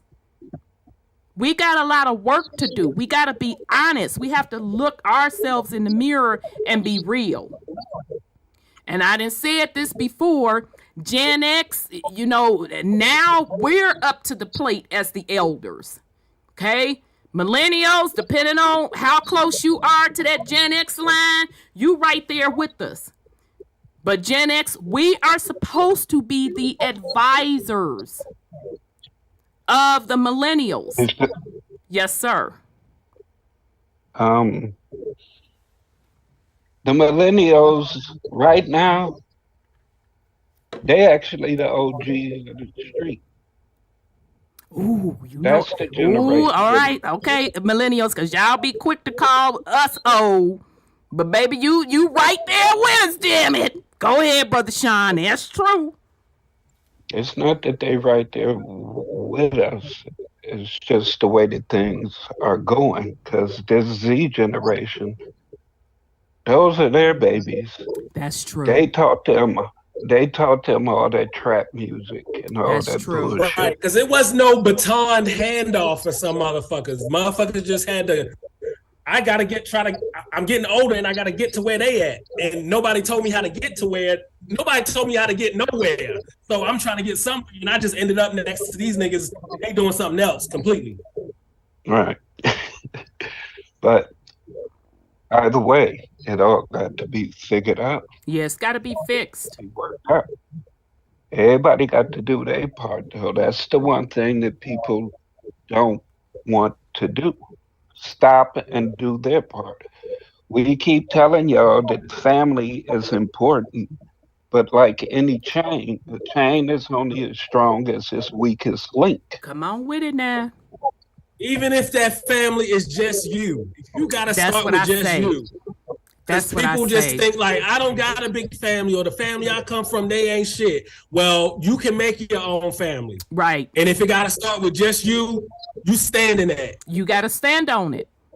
You be the healthy one in it. I'm sorry, go ahead, Brother Sean. I'm just saying that's who it begins with. You. Agreed. The individual. Absolutely. It's not about what this person is doing or that person is doing. It's what you're doing.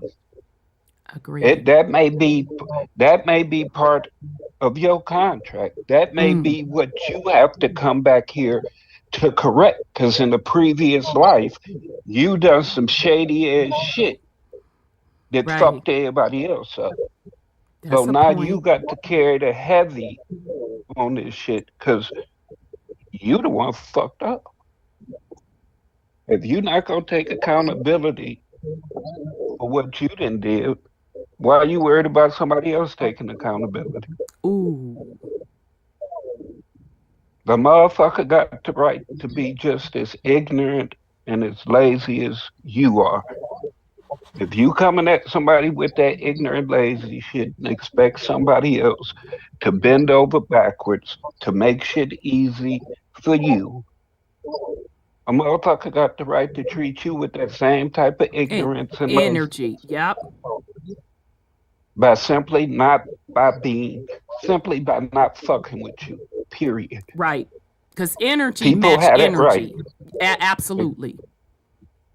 But sometimes it's not even about matching their energy. It's rising above. Yeah, that's my point. I'm saying if I'm not in the gutter, like I said, I don't dig in the gutter.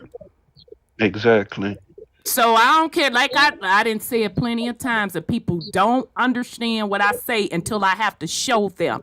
I don't give a damn what you feel about me, baby. I will get a box of grits and cook a serving, each one of them grit individually before I give a damn what somebody feel about me. It's not about that. Either we sing into the same music or we're not. Sis. Yes, sir. How long we gotta wait for the grits? What you mean? How long you gotta wait for the grits? With me cooking them individually? You talking about? Yeah. You gonna be waiting a long time. That's how long. That's how much I don't care what somebody think about me, baby. I don't care. I heard somebody say if they would braid grass, I about hollered.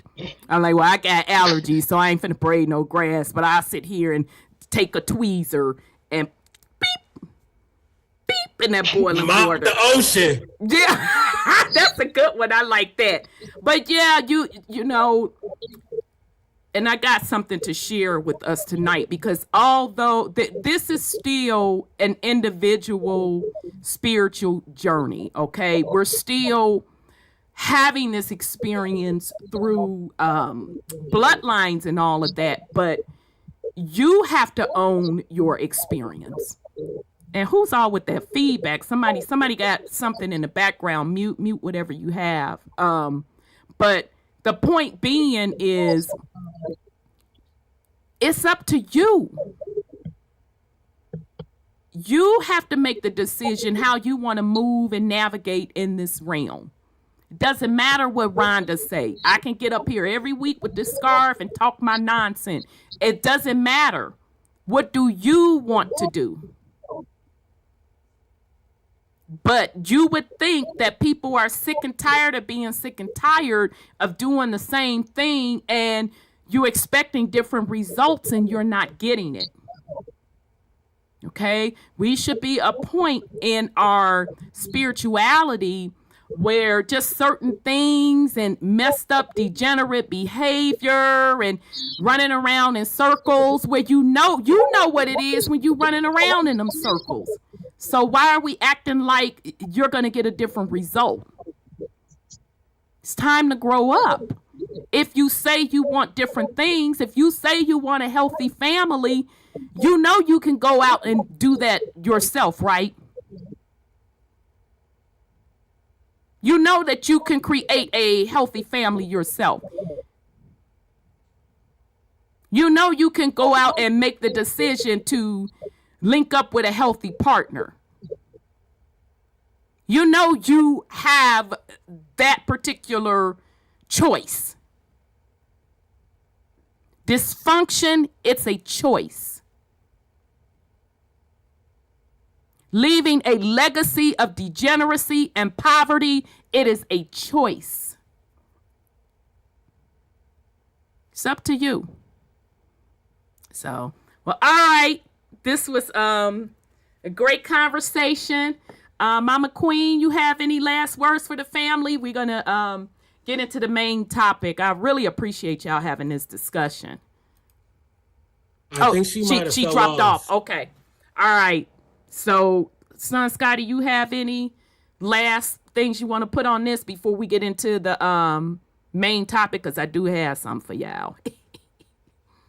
No, actually, I did want to ask Nuwa because we talk about, the indigenous United States of America. And I just wanted to get the perspective of maybe family stuff in Canada, because we know that that's all America, like Canada, Right. United States, Right. Central, South America, the islands and all of that type of stuff. Right. So I just want to know, and just I don't know, just open it up to him to put more on that part.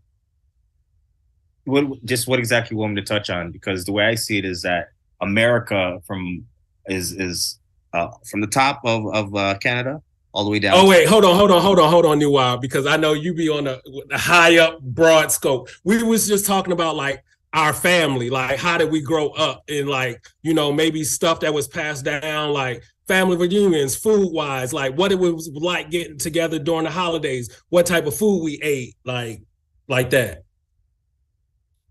I'll say from my side of the family, we had a lot of grandma's cooking.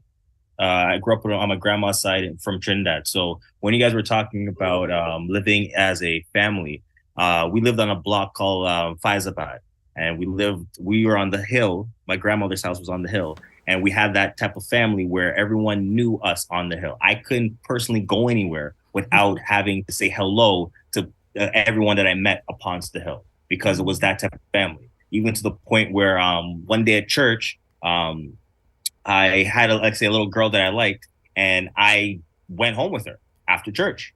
And her mother gave me some clothes, ate everything. And the question was, where did I go? But we had such a family-oriented environment that no one was scared, no one was upset.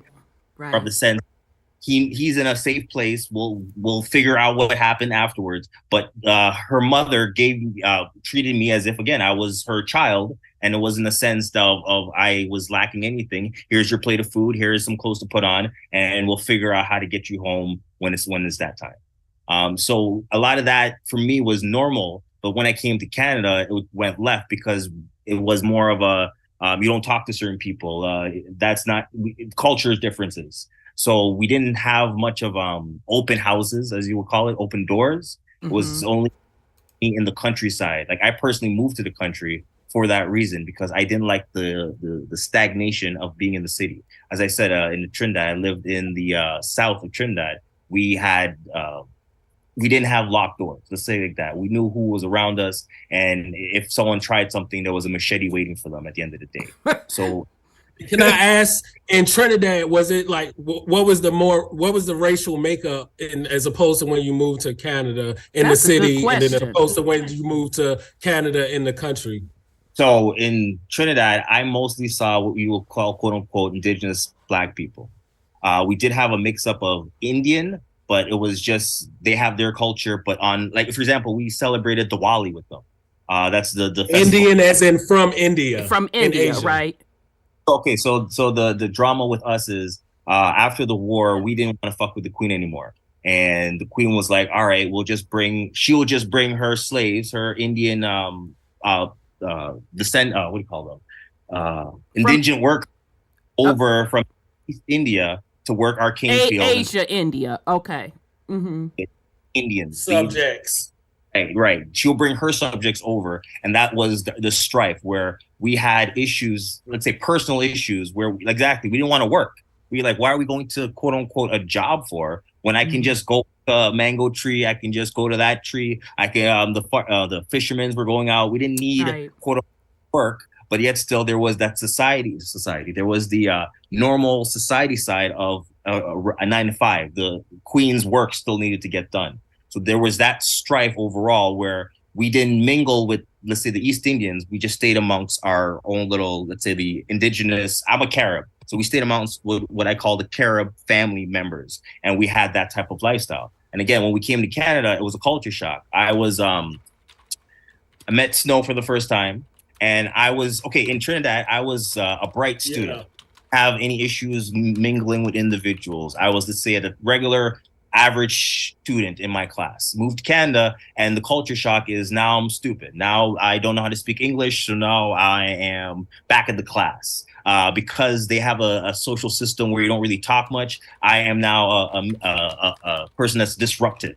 So it was a point where I'm now being castrated for being a Carib. I'm being castrated for having an open thought, openly speaking my mind. You see here now, I speak, as you will say, proper English. For that same reason, I was traumatized, re-educated into the point of speaking in a certain manner so that I'm accepted in their quote unquote society.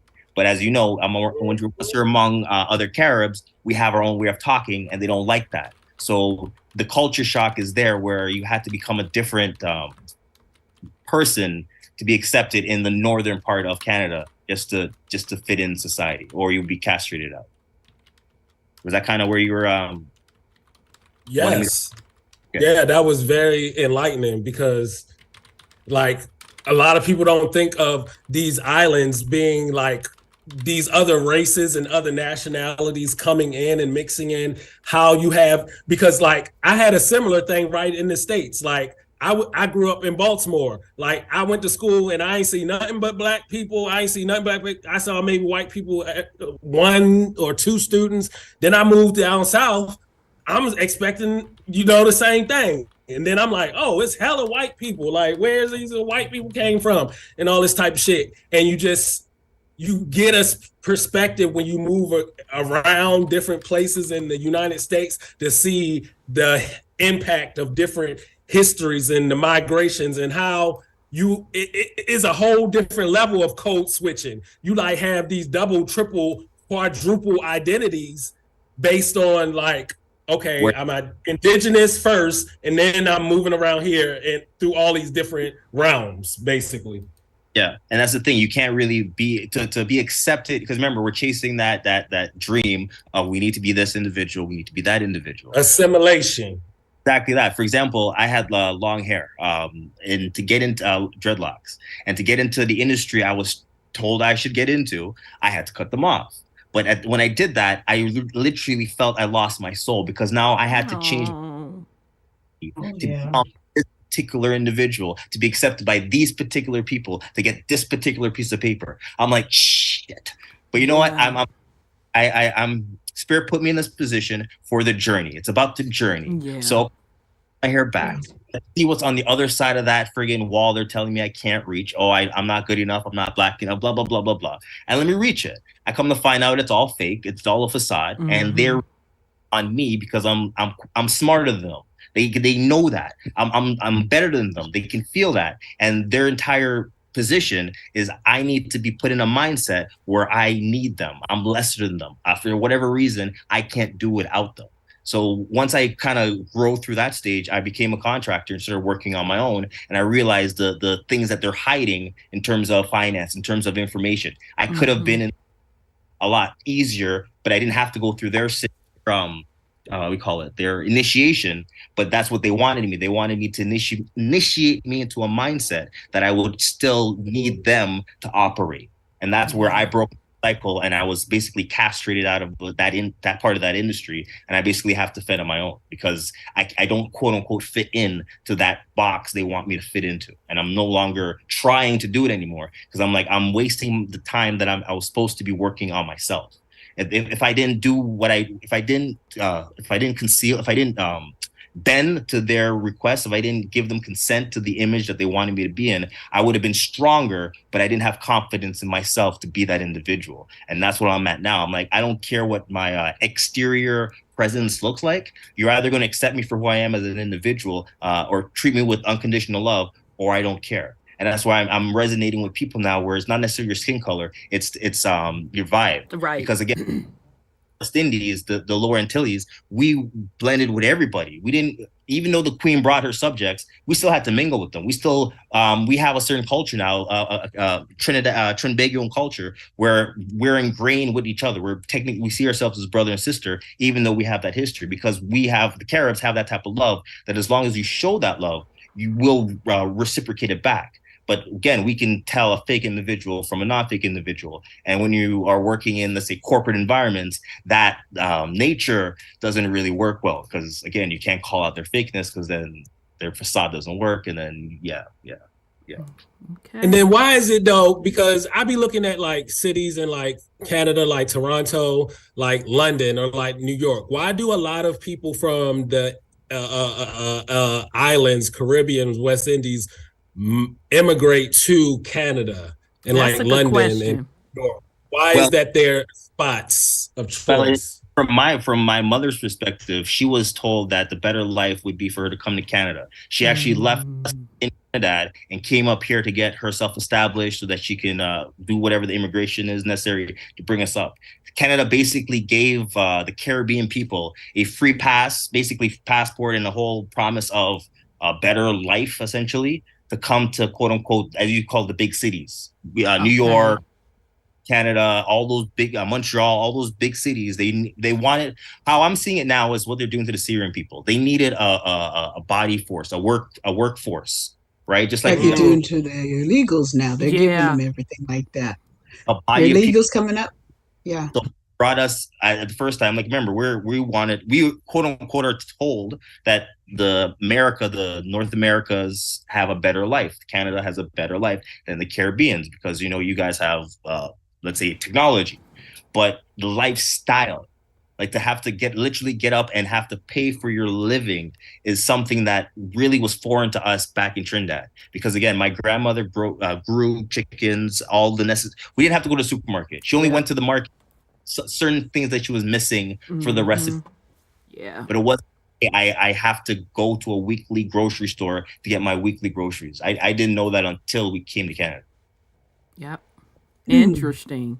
And thanks for sharing that with us. That was a great question, Son Scotty, about the migration from the Caribbeans to Canada and some say Europe. Now, it's interesting because I was talking back and forth with somebody in the comments, I think Lyndon, and they were saying about the Indians that came over to the Caribbeans weren't all from India. They were from England. And then they brought up that the Irish, and I'm like, yeah. And the original Irish that first hit the Caribbeans were melanated, AKA black.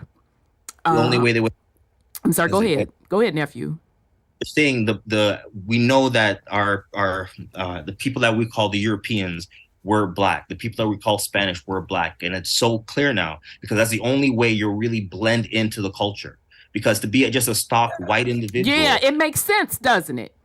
Called out. But the only way I will have some sort of vibe with you is because you have some sort of cultural understanding. Right. Where we know business, where we can understand. Because remember, it's for the Caribbean people, it's based on respect. We don't care how much you disrespect us any way, shape, or how. We're going to do something about it. So the understanding of how to talk to us, how to address themselves, and they mingled in to the culture. Yeah, and that was the same thing. They bring their slaves along with them, and then they slaves, they don't know who to revolt against. They just like, let's go against some niggas, and they don't know which is the American niggas and which is the black. But to be fair, let's clear it up. To be fair, when we're talking about the integration population of the black Europeans, we're not talking about those that derive from the kingdom and their people. We're talking about the people that came over on them indentured servant contracts. Those are the ones, for the most part, unless your family were like the big Indian chiefs that were cutting them deals with the kings. Now, we're not talking about them. We're specifically talking about the indentured servants, black Europeans that came over here for a better way of life. Those are the ones that blended in with the exactly the visitation of Kent. Because I about fell out when I saw my entire Christian name in that book. I said, I'm done. And traced that lineage back to Kent. I said, child, let me clutch these pearls. So those are the ones that we're talking about that blended into the indigenous American Indian culture, and they became our family. Not saying it didn't happen with the other ones that were intermarrying with the Indian chiefs and all of that, but I just wanted to make that distinction. I'm sorry, go ahead, nephew. I was saying there was a wave of people coming over here to basically replace the Indians that weren't going to use the land as the king and queen wanted, the Pope and the queen wanted to do. That's what those people were coming over for. So it was basically blend in, make friends, and then basically now this is where the names come in, where you can't call yourself Indian anymore. Now we have registers. Now we have all these things that are foreign to you, and now this is where you're told that you're illiterate because now you can't read this manifest on this docket. Right. Well, that's where the surnames came from, right? It came from through marriage. Right. Yep. We didn't have anyone named in our family. Remember, those names came from outside of the bloodline, essentially. Because remember, the females initially in our bloodline, the females carried the name, but now you're being subverted. You're being pushed. Your culture is being taken over by now a culture that's the males taking over the name. Right, So because that's where the concept in the Americas of the patriarch came into play when we started intermarrying with the Europeans. Because the American Indian culture, it was matriarchal per se. So yes. At Pocahontas, she didn't. John Smith didn't take on her family name; she took on his name, and she became colonialized. So you can see your bloodline losing their culture through that intermingling right there. Because now you're going to want your Christian name represented as you Christian. Yeah. And it's interesting because when I saw one of the sides of the family that went on the reservation in South Carolina, I saw the Indian rolls, and they literally had Indian name, and then I think it was Christian name. And some of them listed their Indian name, but pretty much everybody had that Christian name listed. So that was like a huge eye opener for me. I'm like, well, here it is. And they were literally on the reservation. And the interesting part about even that particular story is that it's my great uncle. He's transitioned. He's been transitioned. He was the one that told my father of how the particular bloodline, some that went on a reservation and some that didn't. And, to be honest, and I shouldn't even put that on people, I don't think a lot of people believed what, my great uncle was saying. And my dad just told me that in passing. And it just always, there was something in my soul say, hold on to that. And so when I literally saw them on the Indian rolls, I'm like, oh my God. And it was right where he told us that they were on that reservation. And my mouth just absolutely dropped. So, when we talk about family and we talk about, passing things down and getting with your elders, why they are still here, it's very important. It's extremely important. Nobody should be able to tell you your family story outside of your family. It's just, it's too much information out there for anyone to allow someone outside of your family to tell you who you are. So, great conversation. Sis Sandra, did you have any last words on this topic before we move on? No, I was just listening and reading to people's stories, so it's kind of interesting. I'm learning. Brother Scotty really told me a lot because my mother never explained why she didn't go through more schooling. And now you say it was because they stopped the Indian schoolings. And I know they call us Indians or Negroes because they changed us from Indian because we did not go on the reservations. And so that was really informative.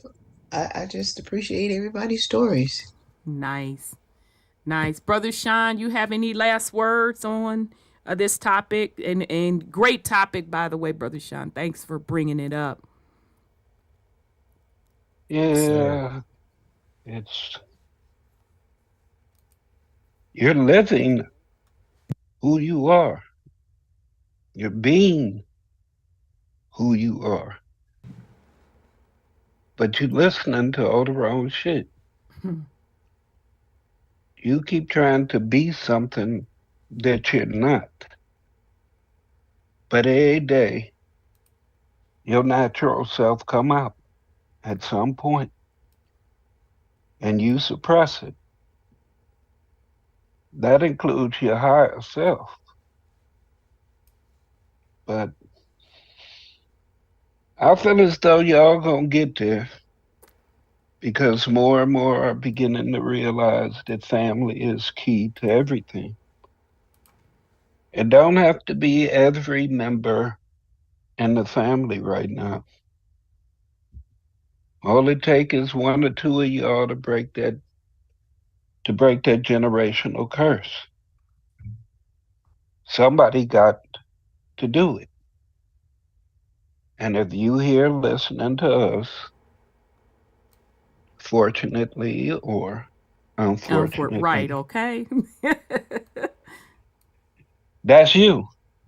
The responsibility falls on you. Quit complaining about it.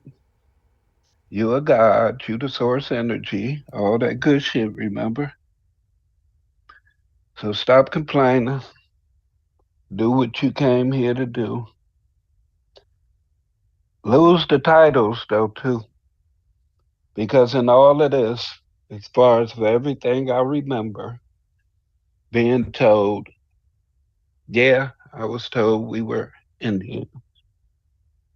No, that wasn't the focus. What was important is who child is you? It was your family name, how you represented yourself. Whether or not your family was in good standing in the community. Right. Whether or not y'all helped out people or was the family that everybody wanted to move off the block. Mm-hmm. Just saying, we had morals. We were more worried about upsetting our parents and grandparents than we was anybody else. That But is correct. we didn't want to upset or be seen a certain type of way around any elder. That is correct. We didn't cuss around elders. It's just so many things that people don't care about anymore. It's basically forbidden. But that's the reason why you got these babies disrespecting their parents, cussing, twerking, doing all the stuff that they do. Drinking and smoking together. What? In front of everyone. It's a generational curse that we bring on ourselves. We're destroying our own bloodlines. Yeah. All for the corporation. And it's not even our corporation anymore. But that's a whole different story though too, because we still got to pay for all the shit we did. Ain't no skating past what we did or what our ancestors did for things to get to the point where they are now. Right. If everything originated here, if God's chosen people are here, etc., I ain't hating nobody on no label because I don't give a fuck about no label. Right. If you indigenous to here and your energy is in the right place, I fucks with you. Right. I don't care what you call yourself at the house. For real. No, you're but right. when we putting in this work for our people, for our land, for mama, all I care about is your energy toward that. Call yourself what you will. It's hundreds of thousands of tribes. Yep. Motherfuckers done changed what they call themselves forever. So it's all type of motherfucking names to throw around. I don't care about none of that. It's the energy. That's right. Let's get that energy high. Let's do what we need to do. Indeed. All right. Well, thank you, Brother Sean, for this topic. And thank you, Mama Queen, for coming up and just sharing how you grew up. You brought back memories, talking to my parents. Totally appreciate that. And thank you to everybody else on the panel for sharing your experience. So, this was a great idea, Brother Sean. And again, culture is what you make it. Okay. Culture starts with you and how you disseminate that culture throughout your family. And even if they don't want to participate with you disseminating it, like Brother Sean say, you keep rocking how you need to rock regardless. Okay. When you're on your own spiritual journey, most of the time, I'm going to say 99% of the time, you're going to stand alone. Okay. Because it is a frequency. Okay. So, keep doing what you're doing for the embetterment of your soul. Okay. So, thank you all for sharing in that. So, all right, y'all. So we're going to move into the soul stuff. Oh, child. Get ready. I'm chilling, minding my business. And this video came across my feed. And I know nothing is an accident, right? Because, again, it's based on how you're vibrating. And how you're vibrating is what you attract. So basically, this particular video I am about to share, this gentleman, I'm like, get out of here. He's talking the same stuff that we're talking when it's getting down to soul and purpose and what's it's about. So I want to share this with you all. And then I want us to talk about it. Because I was going to get into the immigrant stuff tonight. We'll pick that back up next week. But basically, all I want to say on that is Chi-Town. It has really been a hotbed for this immigration talk. And the residents in these different areas, specifically what they're calling the hood. I want to say the former Robert Taylor Homes area. They had a community meeting and they went off on them saying, you're not going to sit up here and bring all of these, the migrants in and offer them all of those services while you're cutting services for the said residents. And another particular community, I forget that community's specific name, but it's somewhere on the south side. They're actually filing a lawsuit. Learn a language. I want to say they're filing it at the Fed level. So go. You're talking about Chicago? Yes, ma'am. So go check out. Okay, yeah, I saw that. Yeah, go check out what's going on in Chi-Town. The residents are not going to lay down for these shenanigans with bringing in mass immigration while cutting services and stuff. And it was so deep, y'all. Oh, yeah. They were like, take that shit somewhere else. Yeah. Adams is too. Yeah, because Adams in New York. I didn't know that they so bold and cold with it, y'all, that they had shut high schools down in these neighborhoods. But now they fencing to open back up the high schools for the migrants. And they was like, oh, baby, no, you not. When you got my child traveling, 15, 20 miles to go to high school, and they're talking about like the community centers, having the migrants go into community centers and in the parks. So these neighborhoods, shout out to them. They're like, no, you're not finna do this on our watch because you're literally taking from us. Because regardless of that, you still have homeowners in these communities. We pay taxes. We paying city taxes and stuff. And you're not finna be cutting services and then turn around and give it to somebody else. And I'm so proud of them because the people that's filing a lawsuit, The spokesperson even said, a sister, she said, let's be clear. This ain't about anything against the migrants coming over here. That has nothing to do with them. This is not about no discrimination. This has everything to do about our resources being divvied up. That's what this is about. So I'm, shout out to Chi-Town. They're not having it. So hopefully this will spark something in them to get the encouragement to start cleaning up their particular environment, period. So meaning, snatching up these youngins, look, you're going to have to go on and sit down with that foolishness. So I'm hoping this is a start to a bigger conversation. I'm sorry, go ahead, nephew. What's baffling me is that it's taking them to see a physical person come in their position and take over their resources.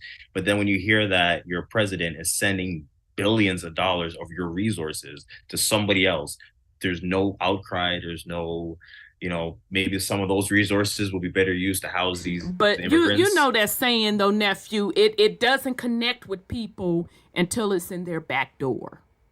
I understand. Like literally, that's what I'm saying. It's literally taking that saying to be real for people to understand. Like absolutely. And think about it. This is the quote quote melanated Black community who voted Democrat. Oh, this is what you wanted, right? So it's really a slap in the face. Now let's be clear.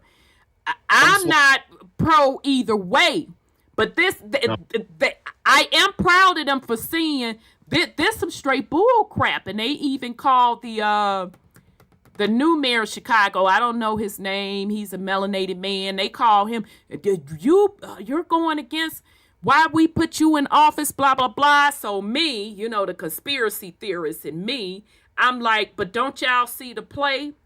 That's why they had 2 back-to-back melanated mayors, because they knew what they was finna do. Yeah.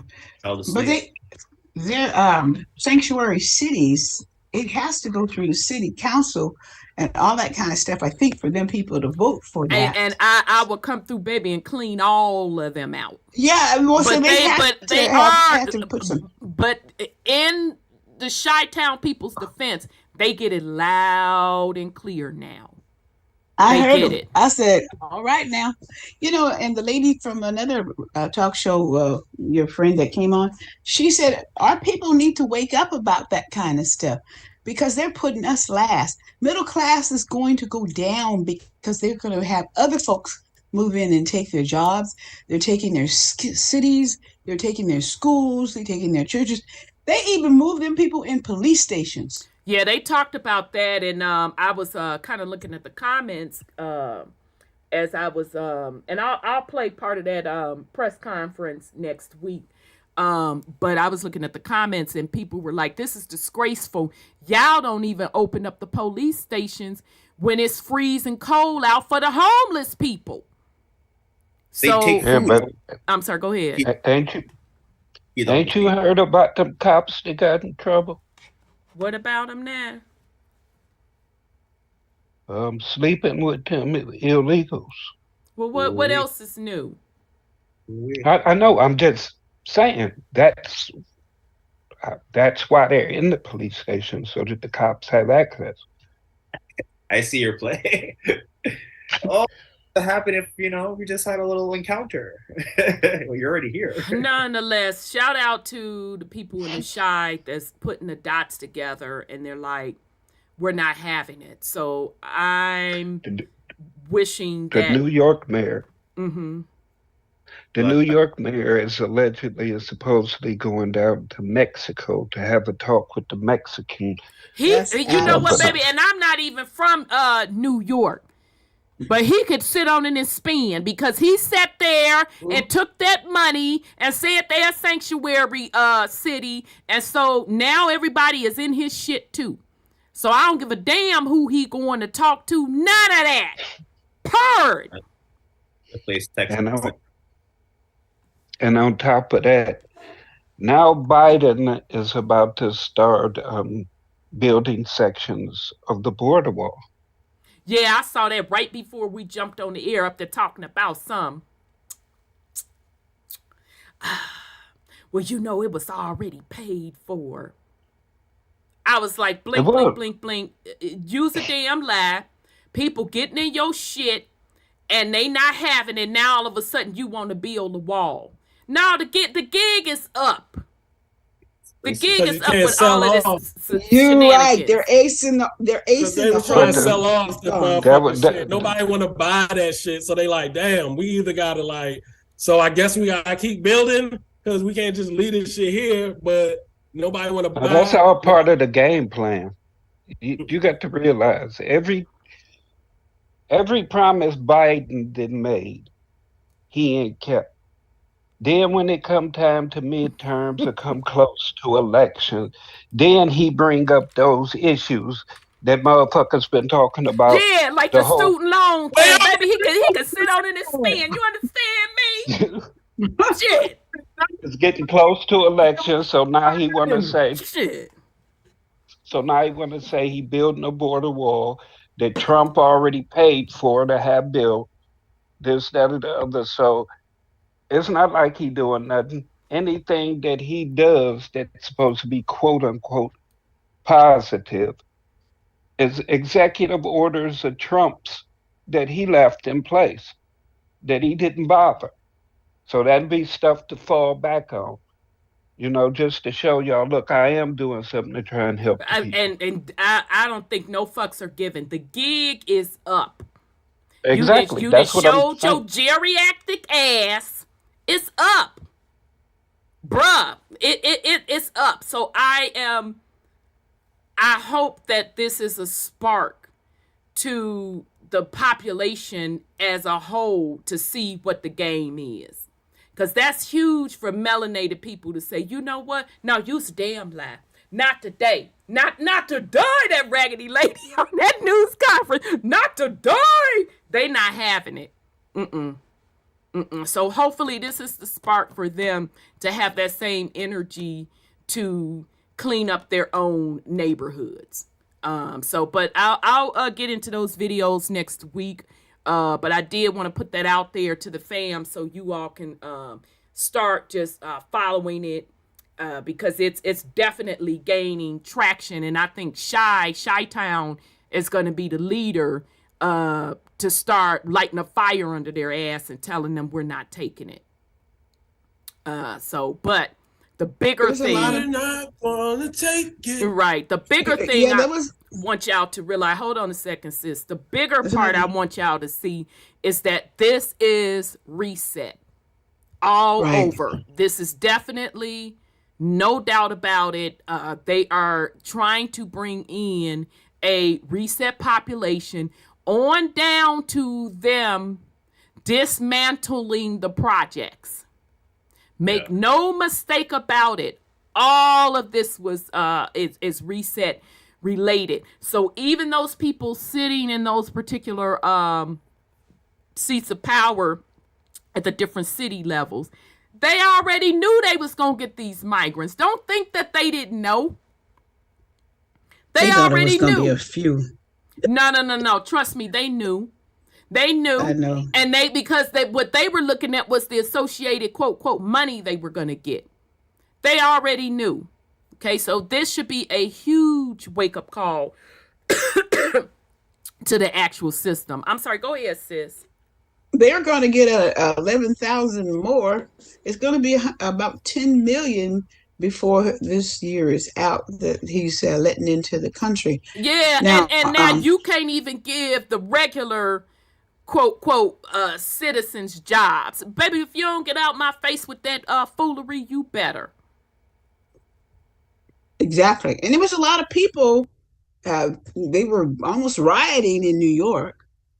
And there was a lot of people at that Chicago meeting too. And you know, New York was already overcrowded and stuff. So I know New Yorkers are hot under the collar, and hopefully New Yorkers start getting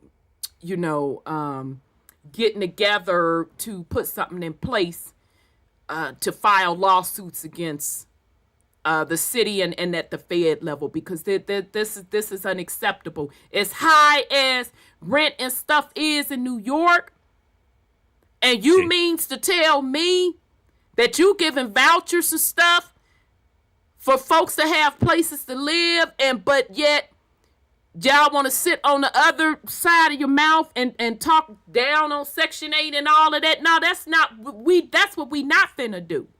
You know, they get $2,200 per month per family.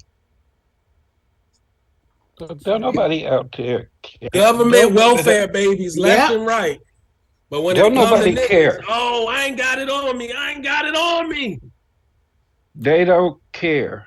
Trump is the bad man.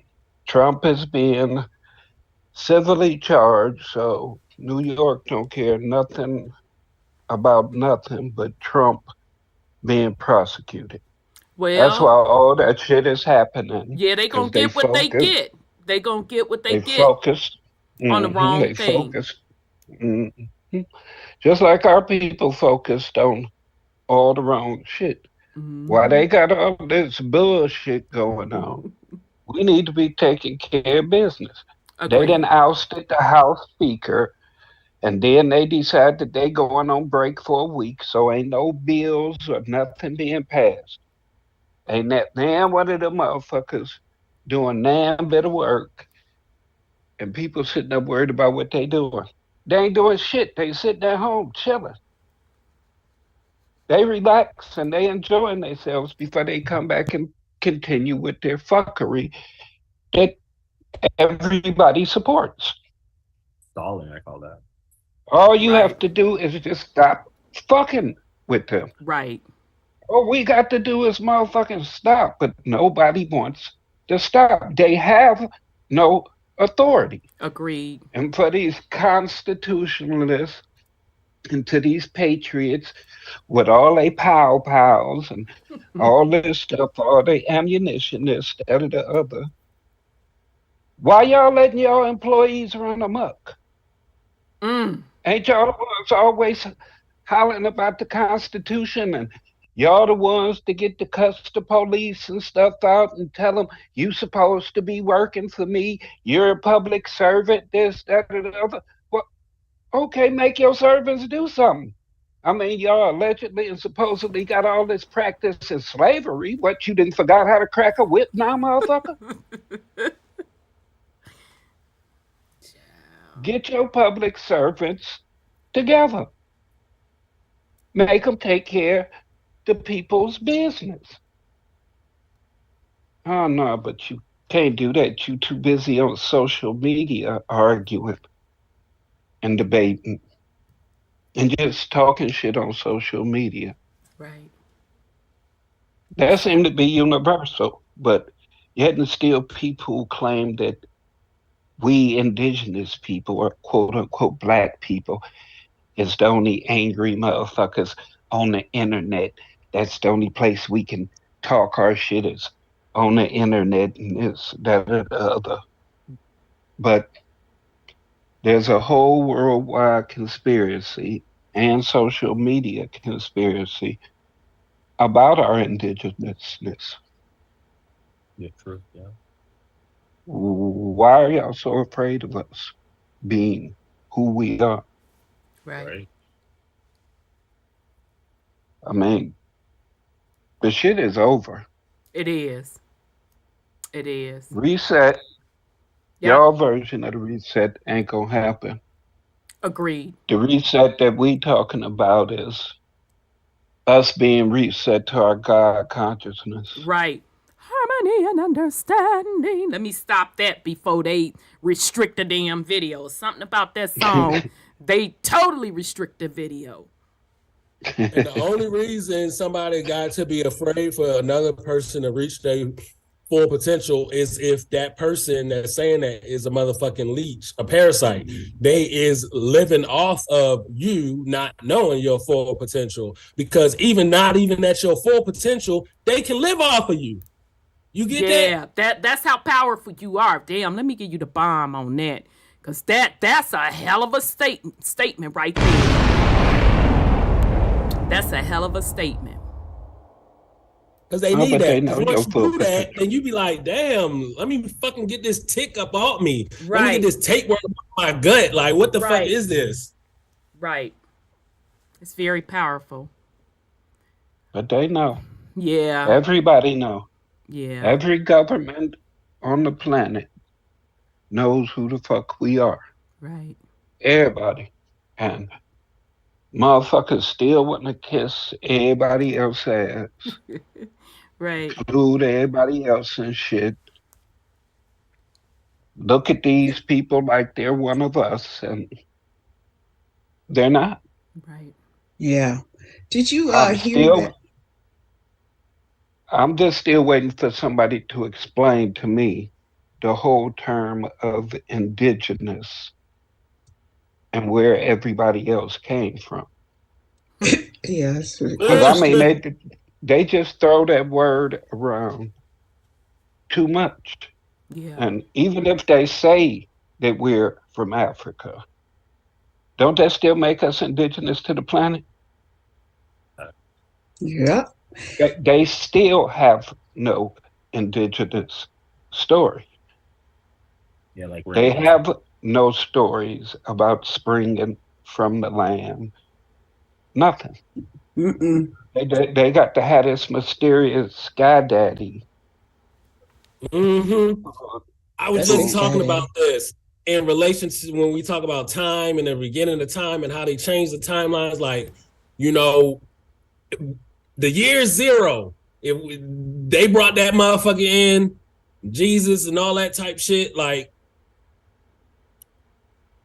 where did these motherfuckers come from? They always want to focus on where another person came from and you evolved from this and that and that. Where did you come from? Or did we just come up with a storyline, create a god, and now y'all motherfuckers walking around on our shit, blending in, having sex, creating other beings out of mixing in?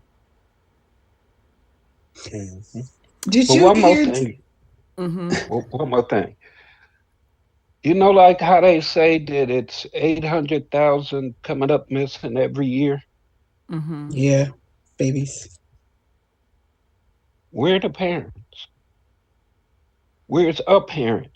If you got 800,000 coming up missing every year. Again, I'm going to put this book up. Damn, y'all can't see. Shouldn't it be at least 800,000 motherfuckers out there looking for babies? Right, Cabbage Patch babies, but continue. I like that. The math just ain't mathing. No, it's not making sense. All these They're people making that come babies. up missing, and you not hearing or seeing parents on the news or on social media day and fucking night. Especially a mother. Well, they just convicted people for the 2 twins that's missing of murder. And they the haven't people even that found are the body. vanishing.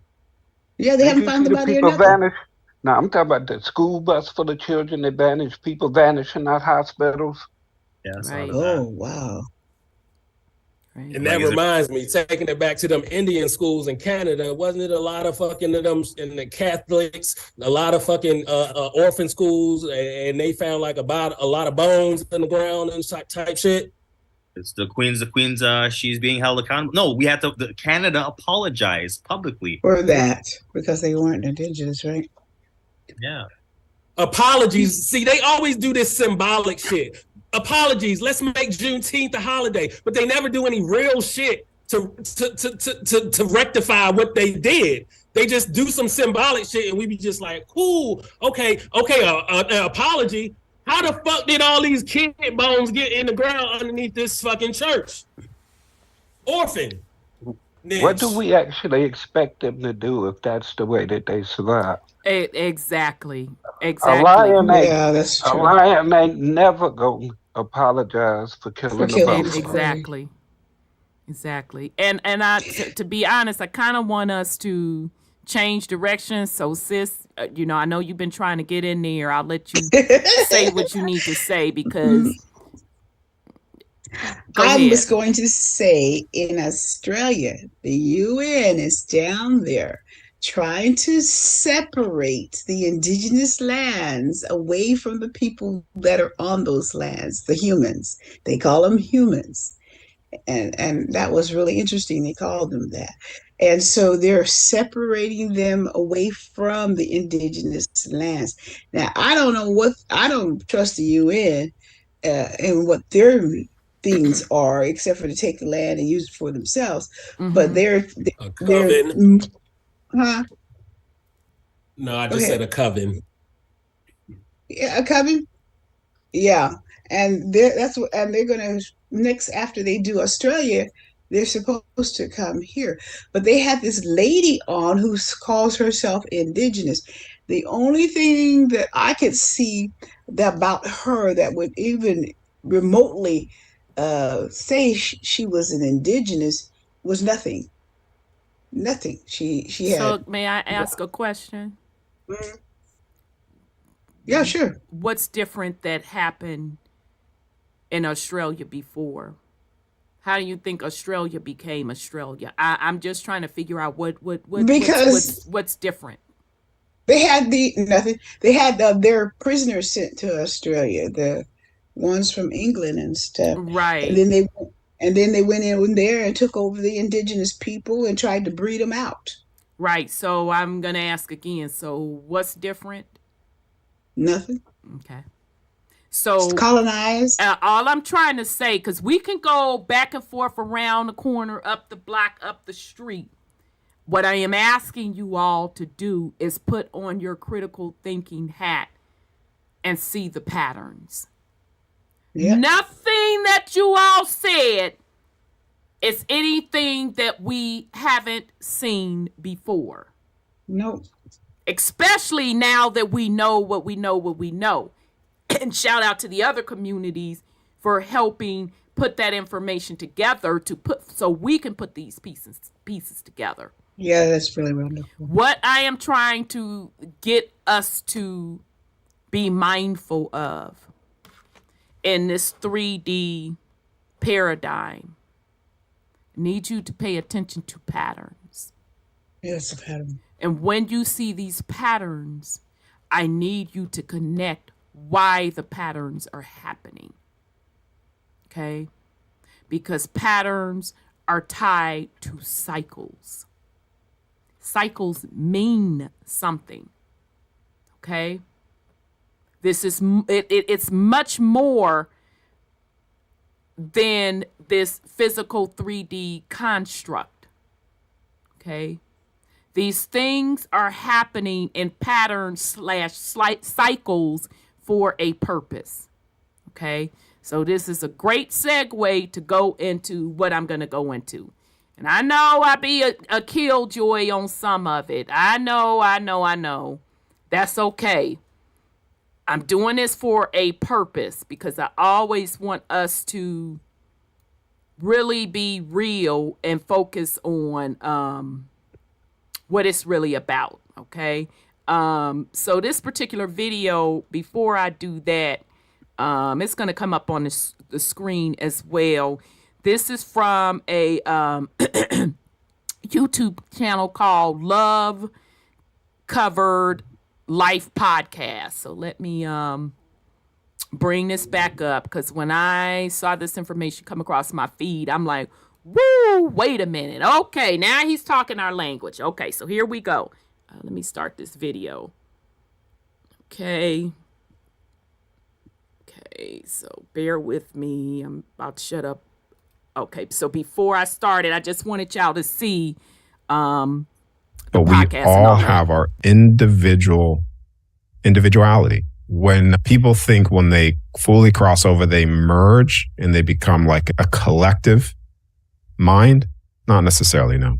All right. You are connected and you could tune into all things, but you still retain your individuality, your soul expression. This is where you get the unconditional love and, stuff like that, because each individual soul is so unique in their self-expression that each individual soul honors each individual soul for the uniqueness, because no soul is actually like the other. So we are the same, but we are so different that we're not even the same. You could say that as well. So just to be clear, he was really talking about the lady asked, are we all one consciousness? Because you hear in the spiritual community, people that are tethered to the Aquarian Age doctrine, which has literally become a doctrine about, the goal is for us to become one collective consciousness. So that's what he's speaking on. I think a lot of people will be relieved to hear that, because that's a question that I get a lot. And I'm sure there's some spiritual teachings that teach that we will completely merge back with the source and lose our individuality and sense of self. No, not at all. When you leave and you cross over, who you are right now, all your thoughts, what you're thinking goes with you. As soon as you leave the body, everything that you are thinking, when you step out, will come with you. The only thing that happens, right, is it's not a merging, and it's not a loss of individuality. Is that the longer you're on the other side, the more memories return to you. So that's the merging, where your memories start to flood within you slowly, and you remember all things again, but you still retain your individuality, and all of your experiences, memories, your soul records, etc., all come back to you. Yeah. Another question that I get a lot, and I think you would be the perfect person to ask this to, is about a soul trap. There's some people who are saying, even some prominent people like Robert Monroe, who was a out-of-body explorer, said that in one of his travels out of body, he saw what he called loosh, and that they were using Earth as a prison planet and harvesting energy from us. And I'd love to hear your thoughts on that, and if you've ever seen anything like that. Okay, so this goes into two ways. One is you can never entrap a soul, and you can never, So when you look at the core of things, I'm going to go into one direction, lead us back to, but I need to give you context so you understand it. You can never control or enslave a soul unless the soul believes that it can be controlled or enslaved, because the universe does not dictate consciousness being your soul. Consciousness dictates the universe. Okay, so I just wanted to stop there. Hopefully you all heard him. Okay? There is no such thing as the soul being entrapped unless that's what you and your consciousness feel. So in essence, you trap yourself. Okay, that's the first point. Second point is, it's not the universe dictates. It's you dictate to the universe. That's why I always make the statement, create the world you want to live in. So I just wanted to point those 2 points out. So if you believe that something can entrap you, then you, through your thoughts, manifest your greatest fears, etc., to play out. When you look at the looping of cycles, that's where you get soul trap. Yeah. The soul trapping, the looping, reincarnation, trapped in here, loop, loop, loop. Not necessarily, no, because what souls are remembering is this construct that we are within has preset cycles, preset event markers that take place regardless of individual souls trying to change it. They are preset within the game, right, that we're playing. So there's been many versions of this, many versions that we played out, reset, this is where you get the mud floods and all that stuff. And there's been many versions of this that have been reset. Now, when the soul chooses to leave, you could exit at any point in time. Like, say, for instance, if you were to die tonight, you may, based off if you have that fear of I'm going to be trapped or whatever, you may have that temporary fear play out, just like people have the hell play out.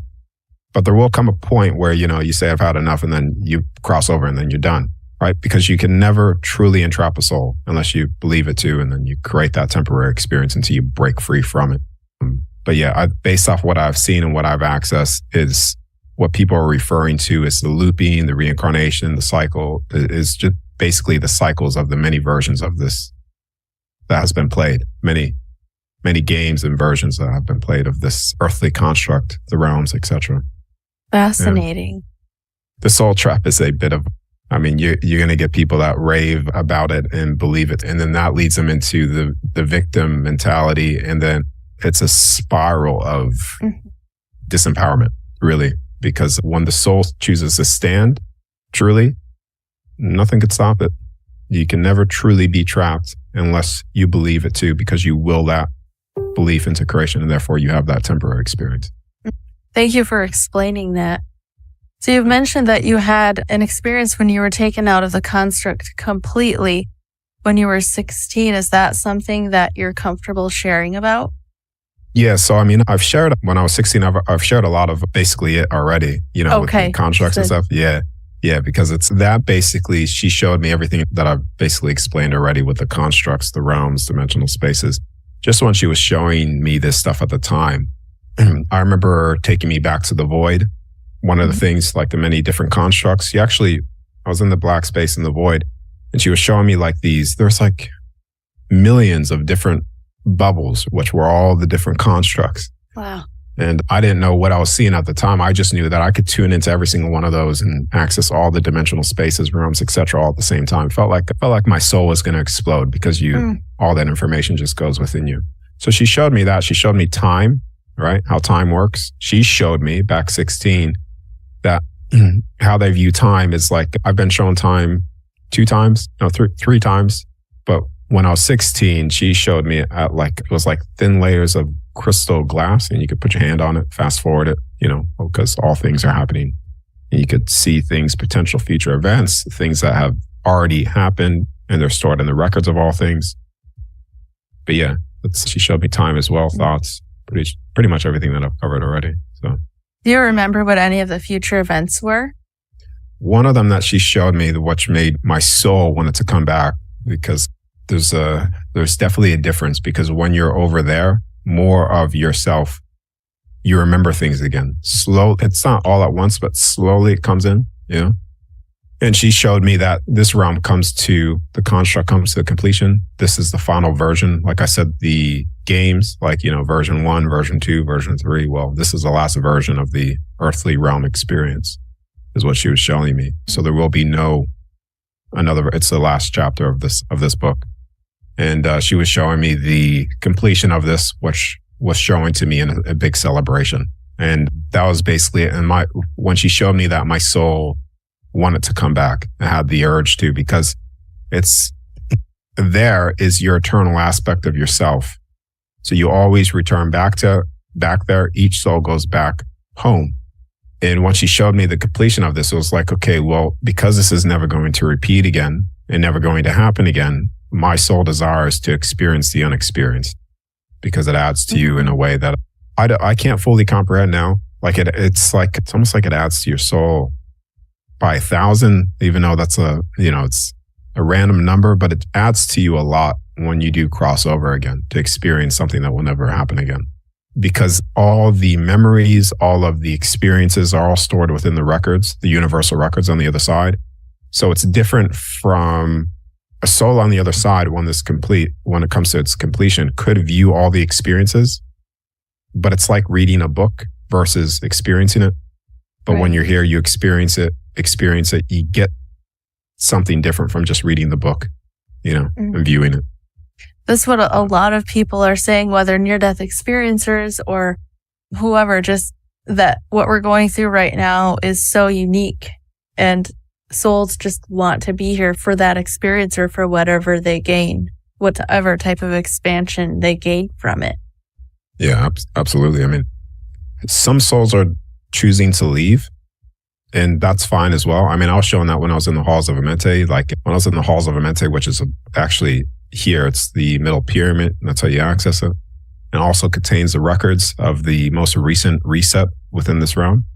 But when I was there, they're actually, I remember standing around a table. There's like 100 different beings there, and they're actually talking about a mass exodus that a lot of people will be leaving this realm. And that did take place. You know, that was back 2 years ago or 3 years. Yeah. So some souls are leaving. Not all souls desire to stay here. And that's fine. That's why I said before, there's no trapping your soul. When a soul chooses to leave, they're gone. And it's not necessarily, it's like, oh, they're gone. No, they're back on the other side. They see it all. They're in total peace and balance again, and experiencing what they want. Some people take a detour. Some people go to the heavenly realms, instead and experience that. But that's just people don't stay in the heavenly realms forever. It's just like a temporary pit stop. You can stay there for however long you want and then exit that, go back to all creation again. Wow. Or the source of things. Yeah. Right. Sure. So again, this is hard to talk about without using time words. But since this is an experience that's never happening again, what will happen to the construct after the experience is over? Will it somehow come to an end, or does it exist outside of time and it will always be there? Everything's stored in the records. So the first version of this is stored in the records. Nothing is ever erased. So when this comes to a completion, right, based off what Celeste's showing me as well, is that this goes into the universal records of all things. And so when you cross over and you're on the other side, when this happens or finishes, you'll be able to view this through the records and experience everything that has been experienced, but you cannot create new experiences within it. So you just view and see what has already taken place. Fascinating. Well, Darius, thank you so much. This is one of the most fascinating conversations I've had with anybody, and I could talk to you for so much longer. Okay, so I did want to stop it. You can listen to the video in its entirety. I think it's like 1 hour and 41 minutes. It's our simulation is ending. What lies beyond is insane. And the gentleman that was speaking, his name is Darius J. Wright. He does have a YouTube channel. And he also has a website, but you can go check him out on his YouTube channel. He has a lot of other videos. And he really, really puts some great information out. We'll go ahead and doggone it. I'll talk about it. Doggone it, damn it. All right. Okay, I was trying to show y'all her little YouTube channel. Okay, let's talk about it. So, thoughts, panel. Let me go back because I know y'all always get muted for whatever reason. Okay, good. You're not muted. Thoughts? Interested indeed. Yeah. I thought it was. I know, for me, let me make sure everybody else is unmuted. Oh, yeah, y'all are. Okay, y'all are. Let me get this here right quick. Oh, no. You go ahead. I didn't mean to interrupt you. Go ahead, brother. When I was talking about those people disappearing and things like that, that's actually what I was leading up to. I'm looking at that as like a glitch in the game, and the NPCs, the characters that were designed with the game, are disappearing. Ooh. Because for that school bus full of children to have disappeared, and you ain't seen not one parent on TV. Yeah.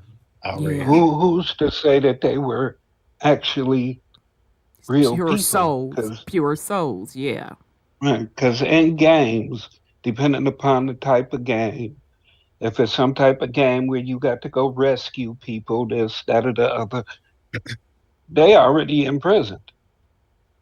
And you have to go save them.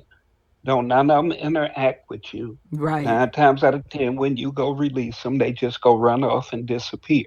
And you back on your mission. So they're the NPCs, the non-playable characters, basically, right?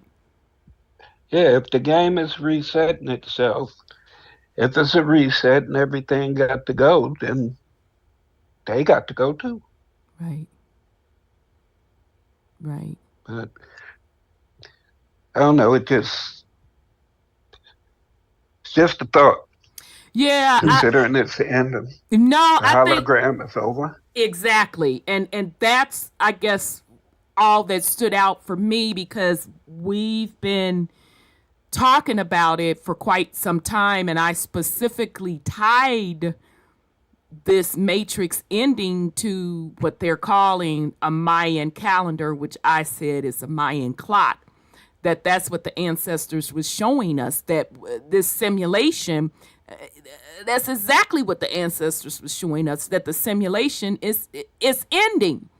So I was just like, oh my God, when I, saw this gentleman go through that, and he pretty much was saying, this is it.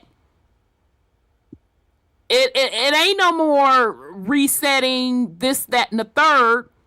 The simulation is ending, and folks have to go back, quote, quote, home. And, you could think of home as what we've been talking about is the absolute. Okay? Yeah. And, make your decision as a soul on what journey you want to go. So that's why I was saying, keep in mind when we're talking this 3D stuff, you have to also keep it in perspective when you're working with a higher level of consciousness. Remember, we said you are a soul having a physical experience. Okay? So I really, really love that he used the video game analogy. I'm like, yeah, the fam really gonna like this. When he literally said, when you switch out the version of the games, that's the resets.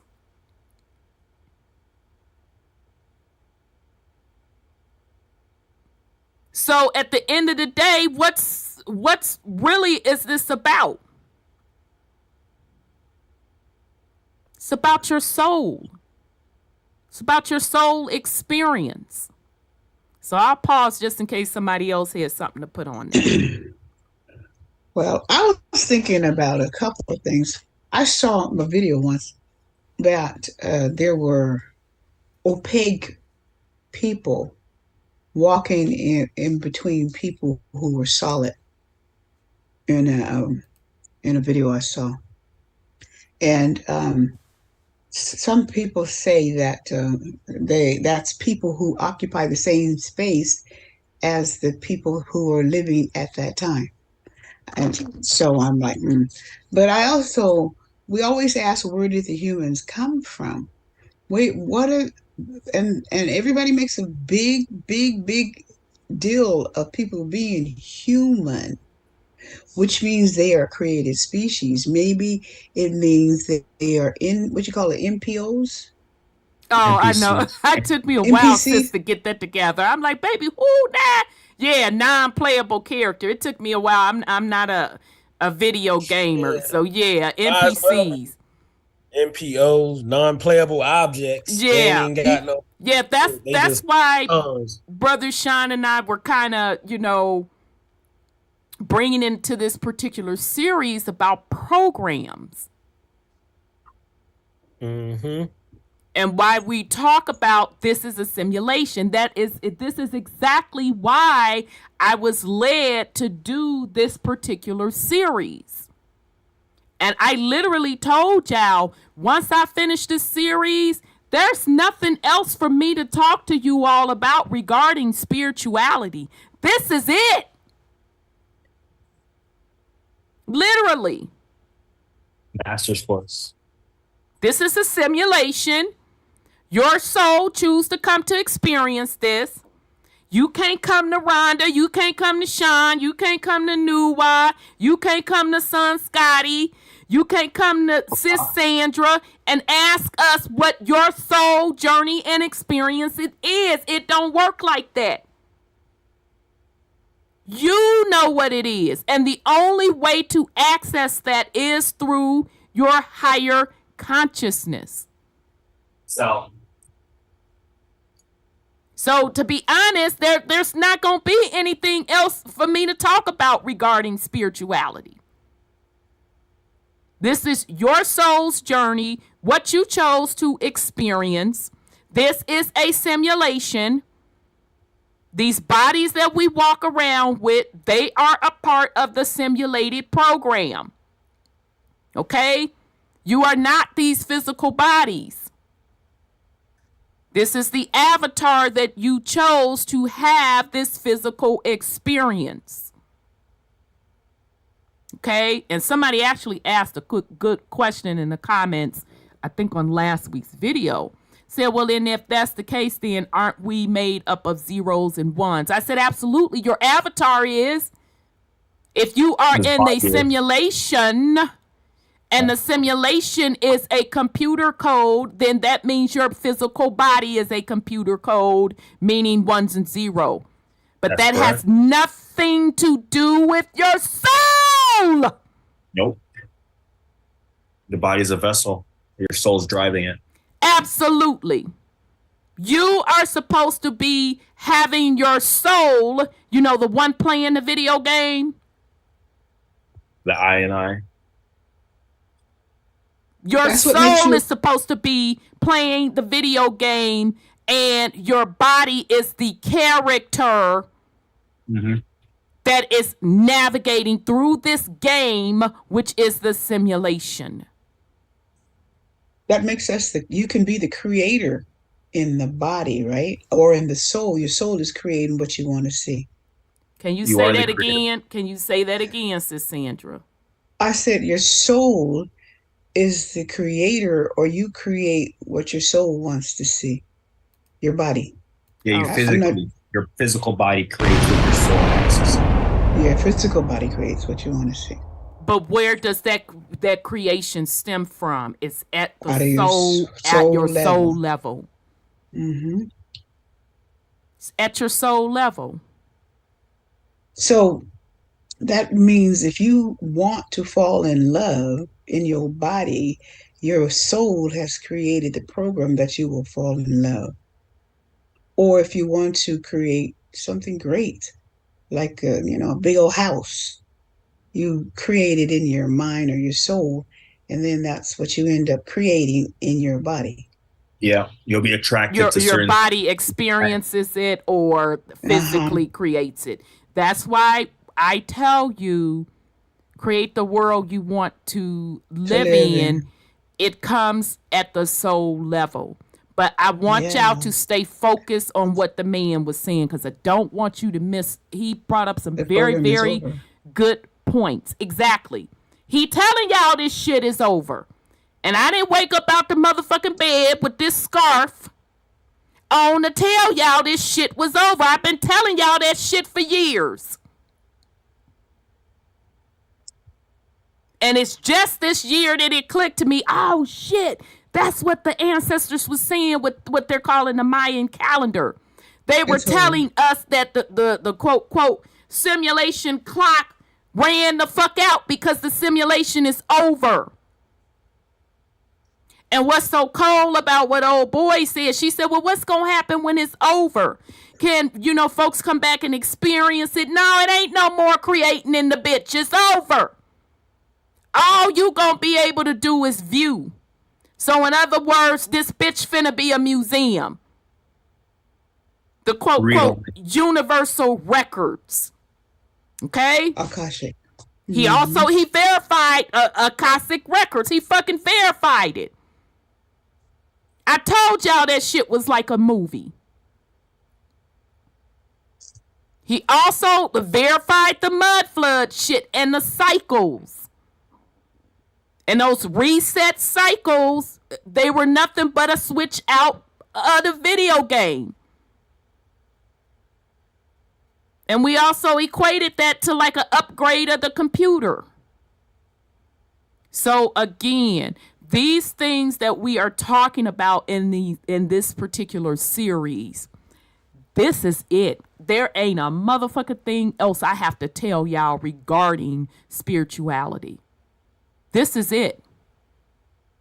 At this point, you have to step into the true you, which is at the higher consciousness soul level.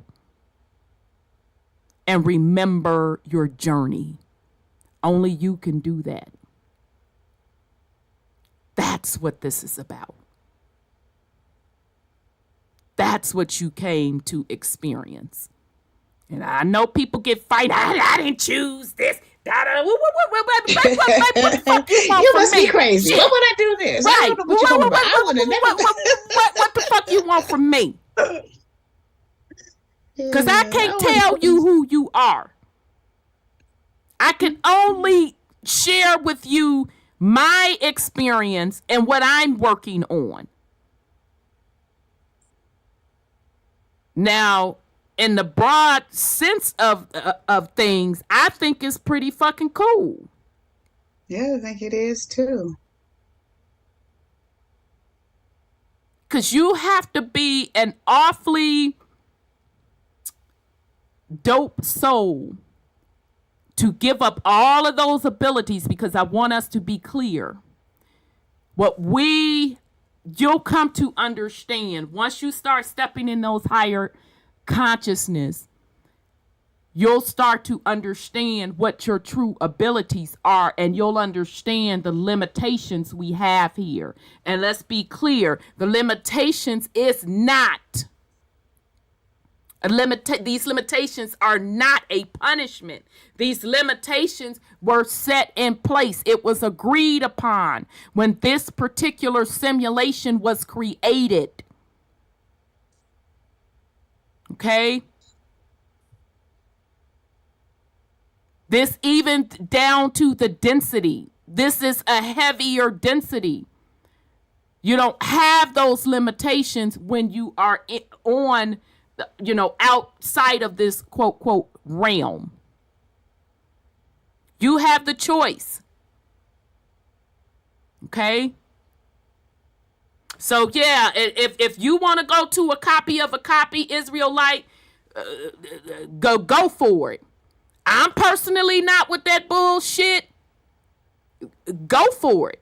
Nobody's forcing your soul. If you think they done sliced off a copy of this simulation, you're free to experience that. But what I am telling you, this particular simulation, I've been telling y'all that this shit is over. I'm sorry. Go ahead, sis.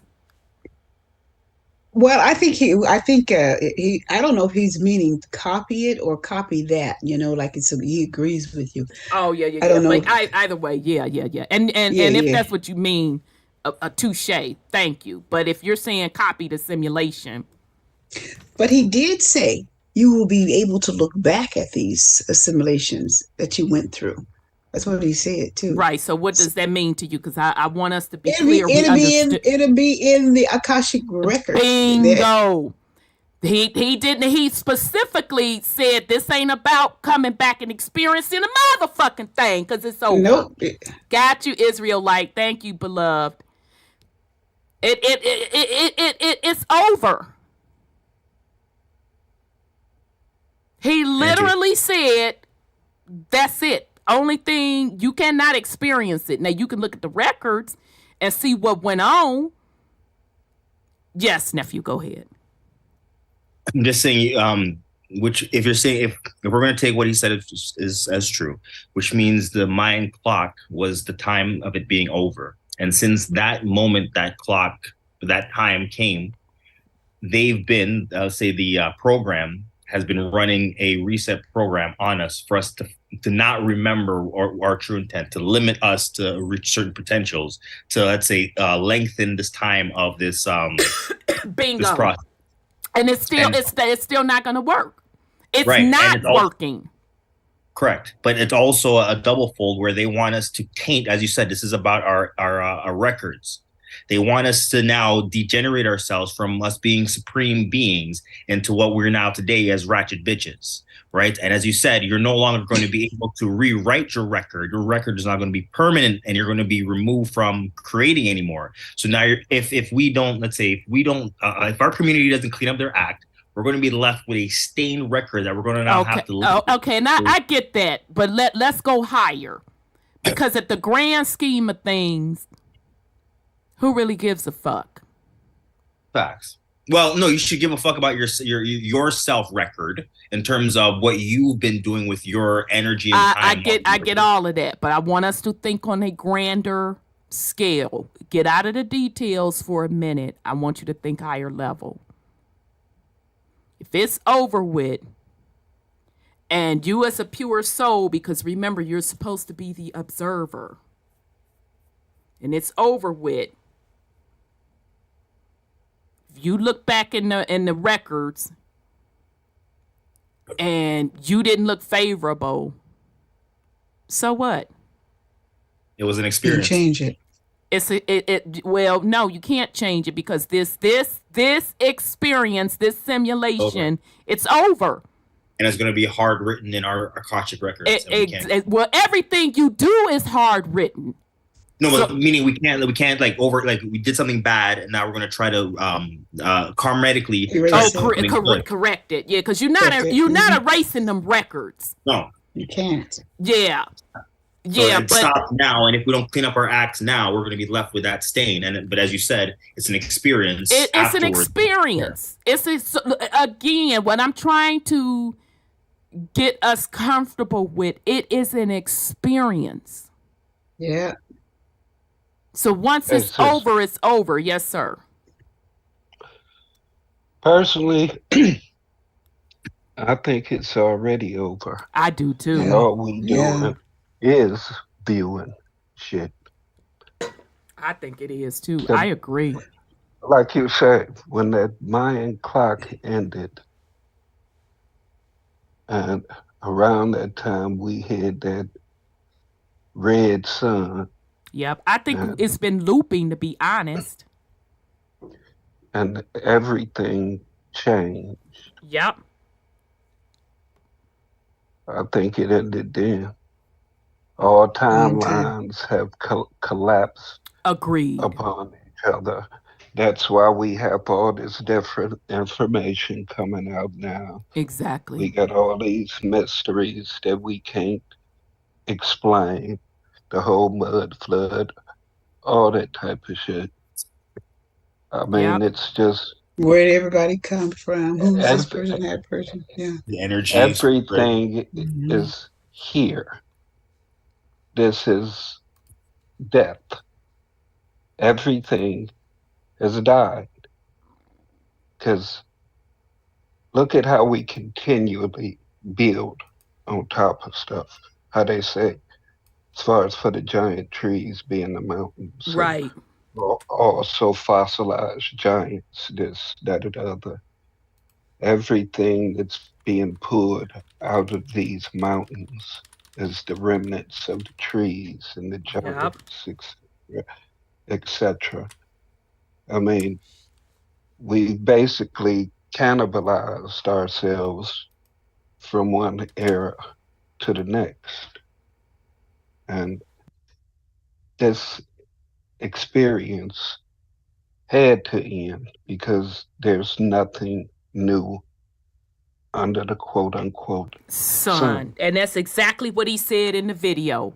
It ain't nothing that can be done up in here that ain't motherfucking been done already.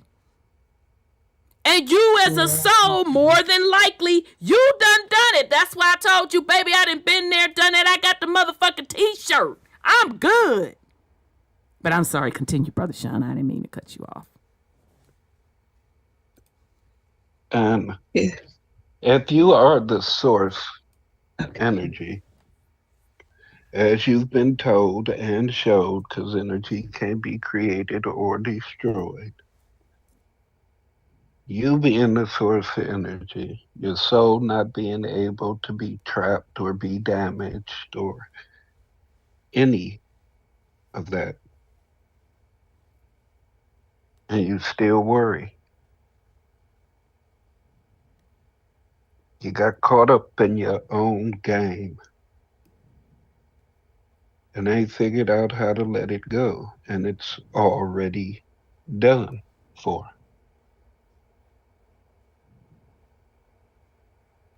And we also fail to realize that we created the universe to have this experience. Can you say that again? Because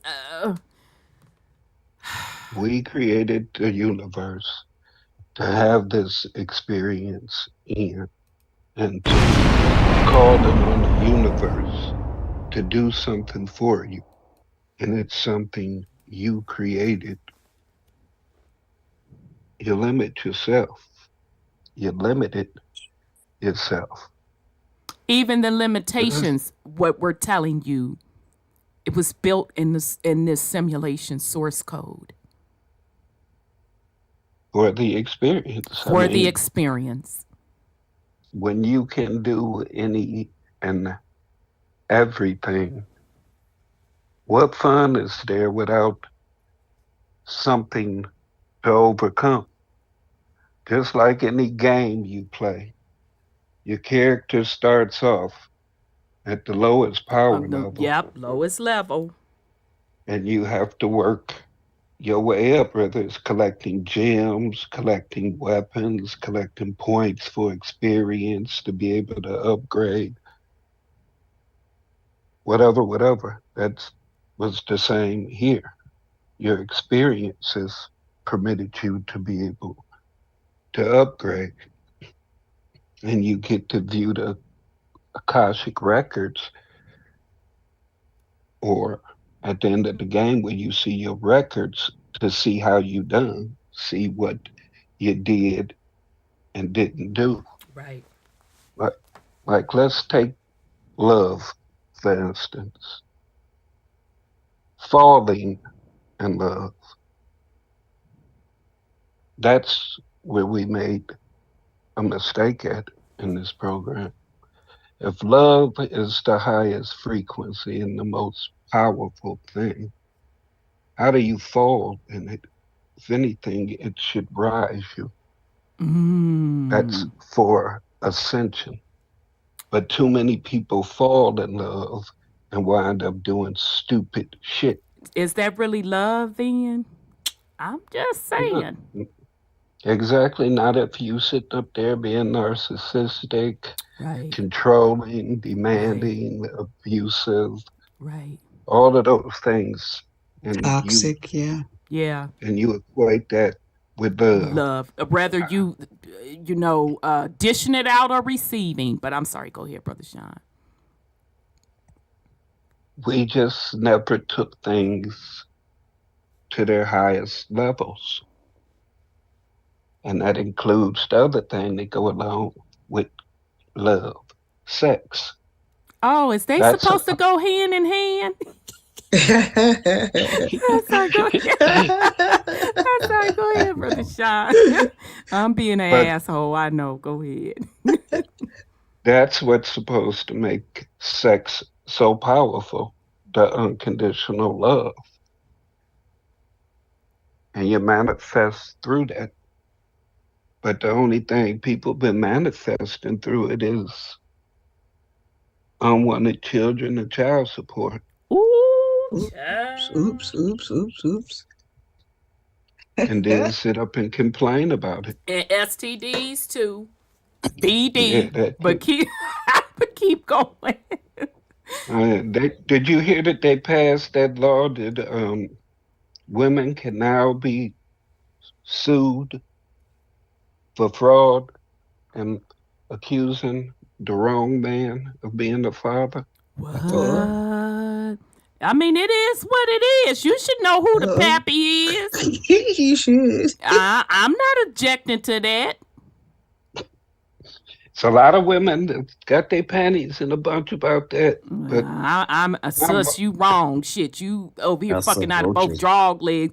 That's on you. You should know who your baby daddy is. But I'm sorry, continue. Yeah, but people getting real nasty on that one, baby.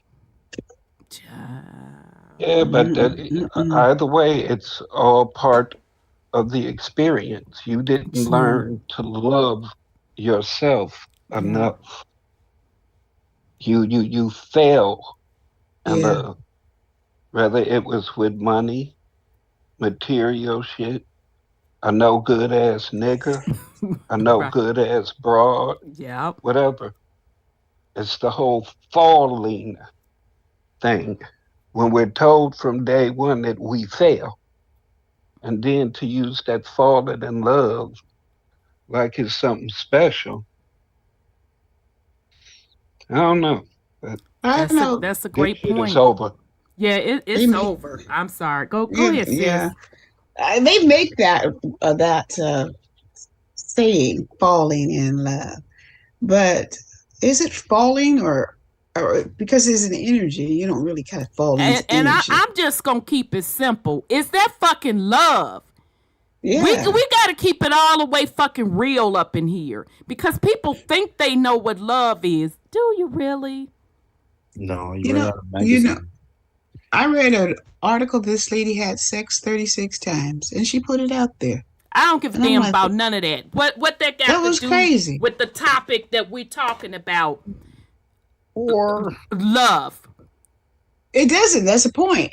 And they keep doing it over and over and over and over. And that's why they don't know who their father is, the babies. Yeah, but come on, that's whoring. That's pretty simple. Yeah, I don't it's care what bad. people want to say. It is what the fuck it is. And the reason why, that's why I say, do people know the definition of love? No, what I'm not finna do, and this ain't towards you, sis. This is towards the youngins that be talking that bullshit, and I be blink, blink, blink 75 times. Scratch shit. I'm literally itching right now on my motherfucking arm because don't come to me with no foolishness. It's stupid. So you're telling me you don't know what love is? I would fucking respect that better. But don't sit up here and try to convince me that the bullshit that you talking about some love is love when the shit ain't. No.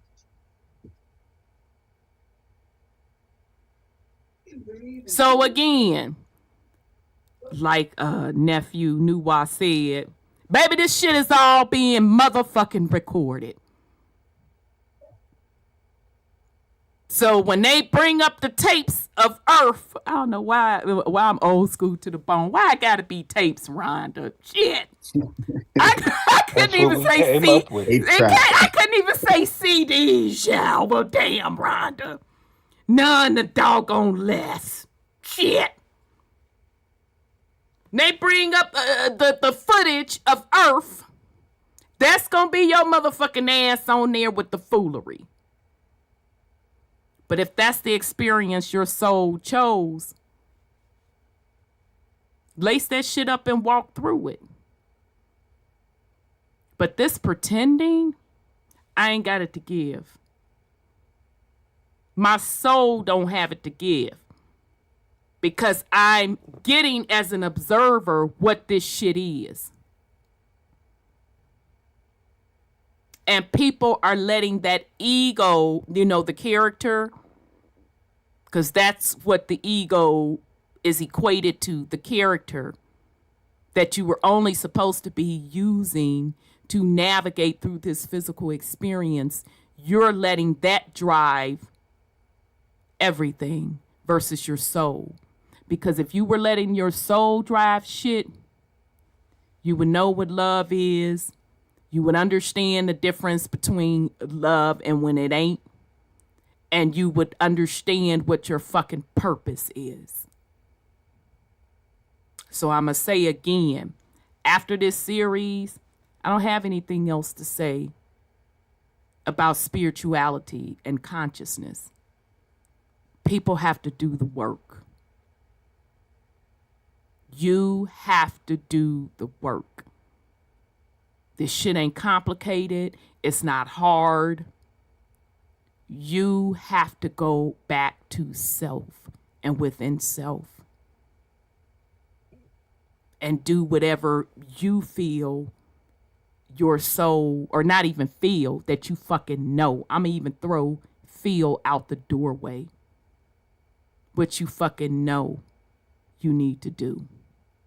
It's just that simple. So,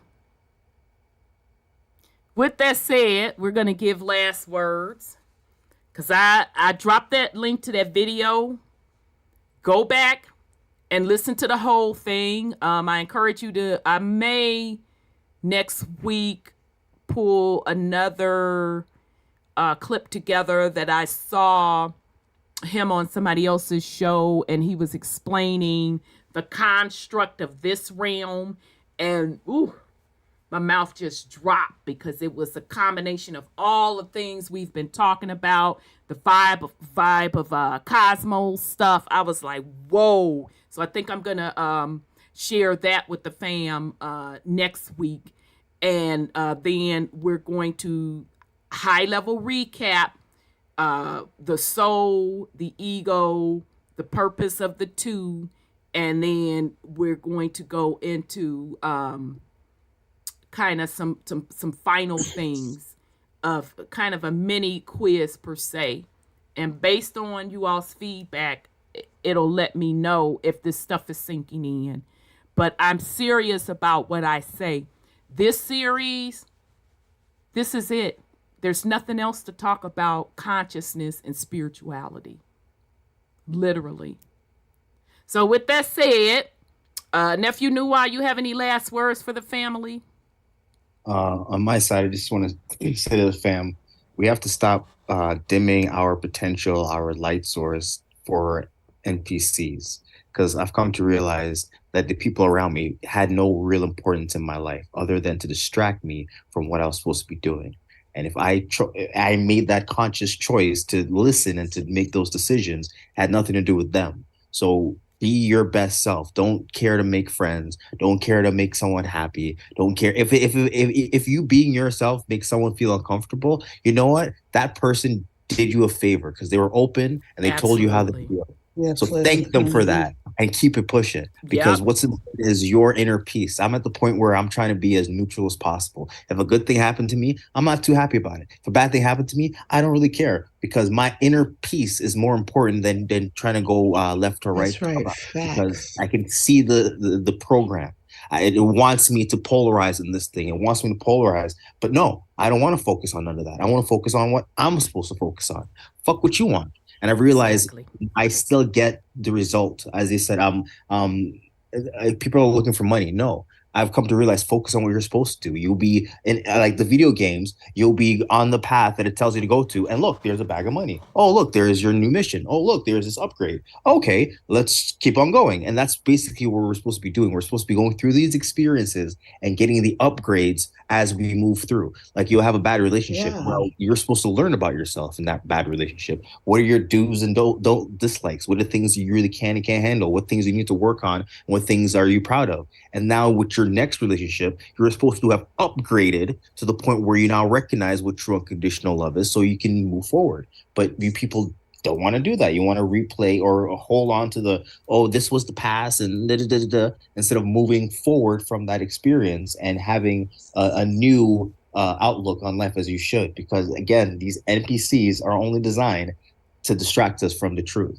Like with Don Kusham bringing up these people disappearing, I'm like, is this CGI? But I've seen too many different. I saw the bus one. I saw the people in New York. I saw the one in the hospital. I'm like, what's going on here? This, as you said, this game must be over. Those people must not have served any real purpose in this world because they're being taken out and no one's calling for them.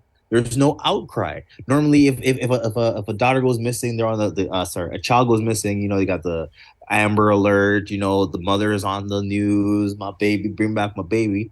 But none of that. A whole school bus goes missing of children. It goes missing, and you don't hear anybody asking any questions. So which means those weren't real people. That wasn't a real something for us to really attach ourselves to. But at the same time, do what you're supposed to do. This game is over. Your Akashic records means everything in the sense that if you have the intent to do something now, do it now. If you're going to hold on to the mindset of, hey, I have limitations, okay, go ahead. But at the end of it, it's over. You don't have the opportunity to rewrite it. So take the opportunity you have now to do your best and be the best individual you can, because it's all on you. It's no one else can hold you accountable. It's your agreement in this world to be a slave. It's your agreement to be a success. It's how you agree on that. So with that, we love you, everyone. Thanks for coming out. Auntie, Uncle Sean, Brother Scotty, Auntie Sandra, Miss Queen Ottawa, thank you all for adding your essence to this moment to give us the perspective that we all knew we had, but we needed this journey that we're all on to resonate together. So thank you for that. Indeed. Thank you, nephew. Love you too. And thank you. I only want to just add, I want us to remember that even things that we think are like the NPCs or the distractions and all of that, again, that was what? It's a program. Yeah. It was built and written in the program. For you. Exactly. Son Scotty, you have any last words for the family? Yes. Oh man, tonight was a good one. We went all around the world. And brought it back around the world and yeah. You know, that was pretty good, nephew. We really brought it to what is the real thing, and it's yourself, your soul, your family. And you talk about being a creator and create the world you want to live in. But people may think that that's like they need to like have some like effect, like do some action in the actual world to the world. It's right. Like, no, like the creation is in yourself. Perspective. And that creation in yourself does the action to the world. You are the action in the world. When you do that, you create yourself how you want to be. You create that family, that healthy family that you want to take you forward into the future. Because as we've seen, there will always be, like dude said, a script, a program for the reset. The reset is going to be there. It's already set. It's in the word. Yeah. What are they resetting? They're setting something that they've already set before.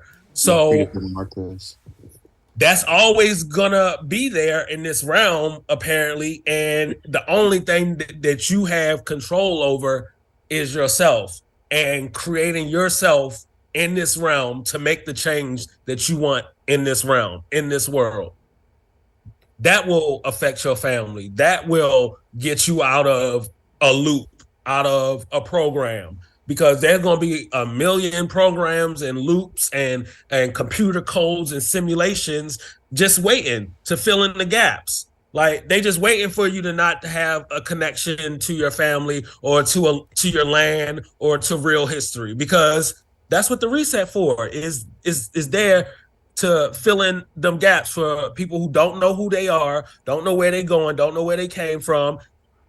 Come on in with the reset population, because them motherfuckers don't know where they was just created. This was for them, and this is for you when you forget who you are and you don't remember. So, yeah, family, I loved everything about today. All the stories, Queen Atwa, Sis Sandra, my Rhonda, Brother Sean, Bro Nuwa, like all the people in the chat sharing the stuff too, because like we take it back to what I said in the beginning, like how our culture, they like to say we don't have culture, but no, we really do. And everybody uses it, is inspired by it, it affects the world. And a lot of the times we take it for granted. As we see, it doesn't get, a lot of things don't get passed down, the recipes and the land and the property and the stories and the traditions. Like, so don't let the world dupe you out of not only your land and your titles or whatever you want to claim, but your culture and who you really are, because motherfuckers is making billions off of hip hop. Not to say that that's genuinely our culture, but we created this sound of music and we let other motherfuckers monetize around it, and now it ain't even real authentically who we are. So if people who not even of that culture can provide for their families generations and generations off of something that you don't recognize as your cultural gift to the world, to your family, to yourself, like you're gonna be stuck in that loop, in that program, in that fucking code. So family, like we say, create yourself, create the world you want to be in, and don't give a fuck about all the distractions around, because that's inevitable. That's a given. Like, that's the game. How much you gonna consent to the fake bullshit around you? Indeed. So I'm just going to remind, because I want you all to be crystal clear when we are done with this series. I want you to be crystal clear to understand who you truly are, which is the soul. What is the purpose of the soul? Now, your specific purpose, you know that you have to go to the higher soul level to get that.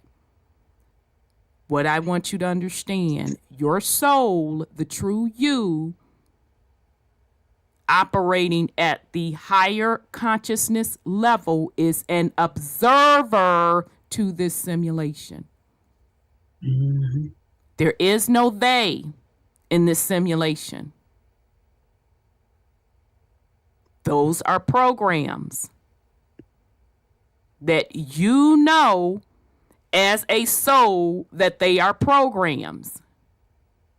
The resets, video game upgrades. I love that explanation. All of this, it is a simulation. It is a program. It is what your soul agreed to experience. Your soul is supposed to be the driver of this physical avatar on how you want to navigate in this experience. Keep it simple. So it doesn't matter what the they, because the they is a program. Okay? So create the experience that you want to be in, the remaining of it. Because let's be clear, it ain't no looping no more. Shout out to the ancestors. They done took and told us, this is it. Ain't no more looping. Okay? So I want us to be clear. Okay? Start going into self. Tap into self. So you will know. Okay? So with that said, Sandra, you have any last words for the family? I think this series has been super beneficial. It has been absolutely positive and very beneficial. It's what I think most of the time is finding a way to let the ego go away and understand its ego, like anxiety, stress, anxiousness, trying to grab on to things to keep yourself afloat and all this kind of stuff. All that stuff is part of the ego when the soul is always at peace. And as long as we vibrate up to the level that we're supposed to vibrate up to, you could just let it go and not let the ego rule your life. I like it because the time I know is ending. And I've been feeling that it is ending for this hence place the Christians and the rapture. Yeah. All that stuff is, whatever that is. But no, in the Christians' defense, because I'm gonna give people their credit where credit was where it's due. The Christians are right. They were saying nothing different than the Mayans were saying. When the Christians talk about the rapture, all they saying is this simulation is up. Because ain't the rapture about the world ending? They're telling you that the simulation is up. Yeah, you can almost feel it too. You can feel it, actually. Okay? So it's not that the ego is evil. It's that folks that have forgotten that your soul is supposed to be the driver of the ego. And not the ego. Mm-hmm. Okay? The ego is the program. Right. The ego is the program. The ego is the ones and the zeros, along with the physical body, the ones and the zero. The ego is only job is to help navigate the experience. But you as the soul is supposed to be the driver. I'm sorry. Go ahead, sis. I appreciate it. It's been a good study. It's a great journey to learn this, because you may be thinking it, but you don't know what it really works like until we go through this like we've done. And I hope everybody benefited from it, because I really benefited from it. And thank you so much for it. Indeed. And for everybody who put the input into what they're saying about what they got out of the study. It's I can use it. It's good. It's good knowledge. Thank you. Thank you, sis. Indeed. Brother Sean, you have any last words for the family? Well, yeah, it's simple yet complex. Mm-hmm. Simply because you believe in everything but you. You came, you saw, you conquered. That's Or good. maybe you didn't. You got your A-listers in Hollywood, you got your B movies, you got your Bollywood, all this, that, or the other. As characters, everybody ain't accept good roles. Ooh, child, you finna hurt some people's little feelings now. And some people are just terrible actors. Child. But the experience of duality had to have winners and losers, had to have higher and lower frequencies. If you're pleased with your performance and you came here to be a quote unquote bad guy, be proud of that. That was your purpose. That was the experience you chose to have. Now, if in viewing the Akashic records afterwards, you come to realize that you didn't like your performance, that's on you. Oops. You had plenty of time to switch roles, but you honored your contract. That's the only thing that matters in the end. If it's all a hologram and no real damage has been done, be at ease. Wholeness and power. Love y'all. Indeed, indeed. All right, fam. That was a good one, Brother Sean. You brought that home. Family, we don't have no more to say. Thank you to Mother Queen Ottawa for coming up and sharing her experience. We truly appreciate you. Yes, absolutely. Love you, Mama. And thank you to, my lovely panel. Thank you to son Scotty. Glad you was off from work and was able to participate. Thank you, nephew Nuwa, for sharing your experience on how you grew up. Thanks to Sandra for sharing yours and all of your wisdom you provided. And then same with you, Brother Sean. Thank you for bringing forward to the family to talk about culture. And because it was a great conversation for us to have. Okay. And then thank you to everybody in the chat. As usual, you all were giving great information. So there's literally nothing else for me to say, fam. Y'all already know what it is. So I encourage you all. I dropped the link in the chat on the video. And for those on the playback, it's called OBE, which is Outer Body Experience Reveals Our Simulation is Ending. What lies beyond is insane. So check out that video in its entirety, and shout out to Darius J. Wright for that information. Whew, yeah, you definitely own it. I already know. Soon as I heard your first sentence, I'm like, oh yeah. First two words, huh? Yeah, I was like, oh yeah, this getting ready to be on and popping. So, much respect. So, fam, we'll be back next week. I do want to bring up some more information that he's talking about regarding the realm. But I am very, very serious what I am telling you all. Just like we are at the end game of this game. See what I'm saying? We even say that. We're at the end of the game. Games that people play. That's the same with me with this broadcast. I'm not going to be sitting up here trying to be thinking about different things to say. Everything, this is pretty high packed. Okay? So now it's time for self-reflection and really walking self-journey. Okay? But with all of that said, love you all very much.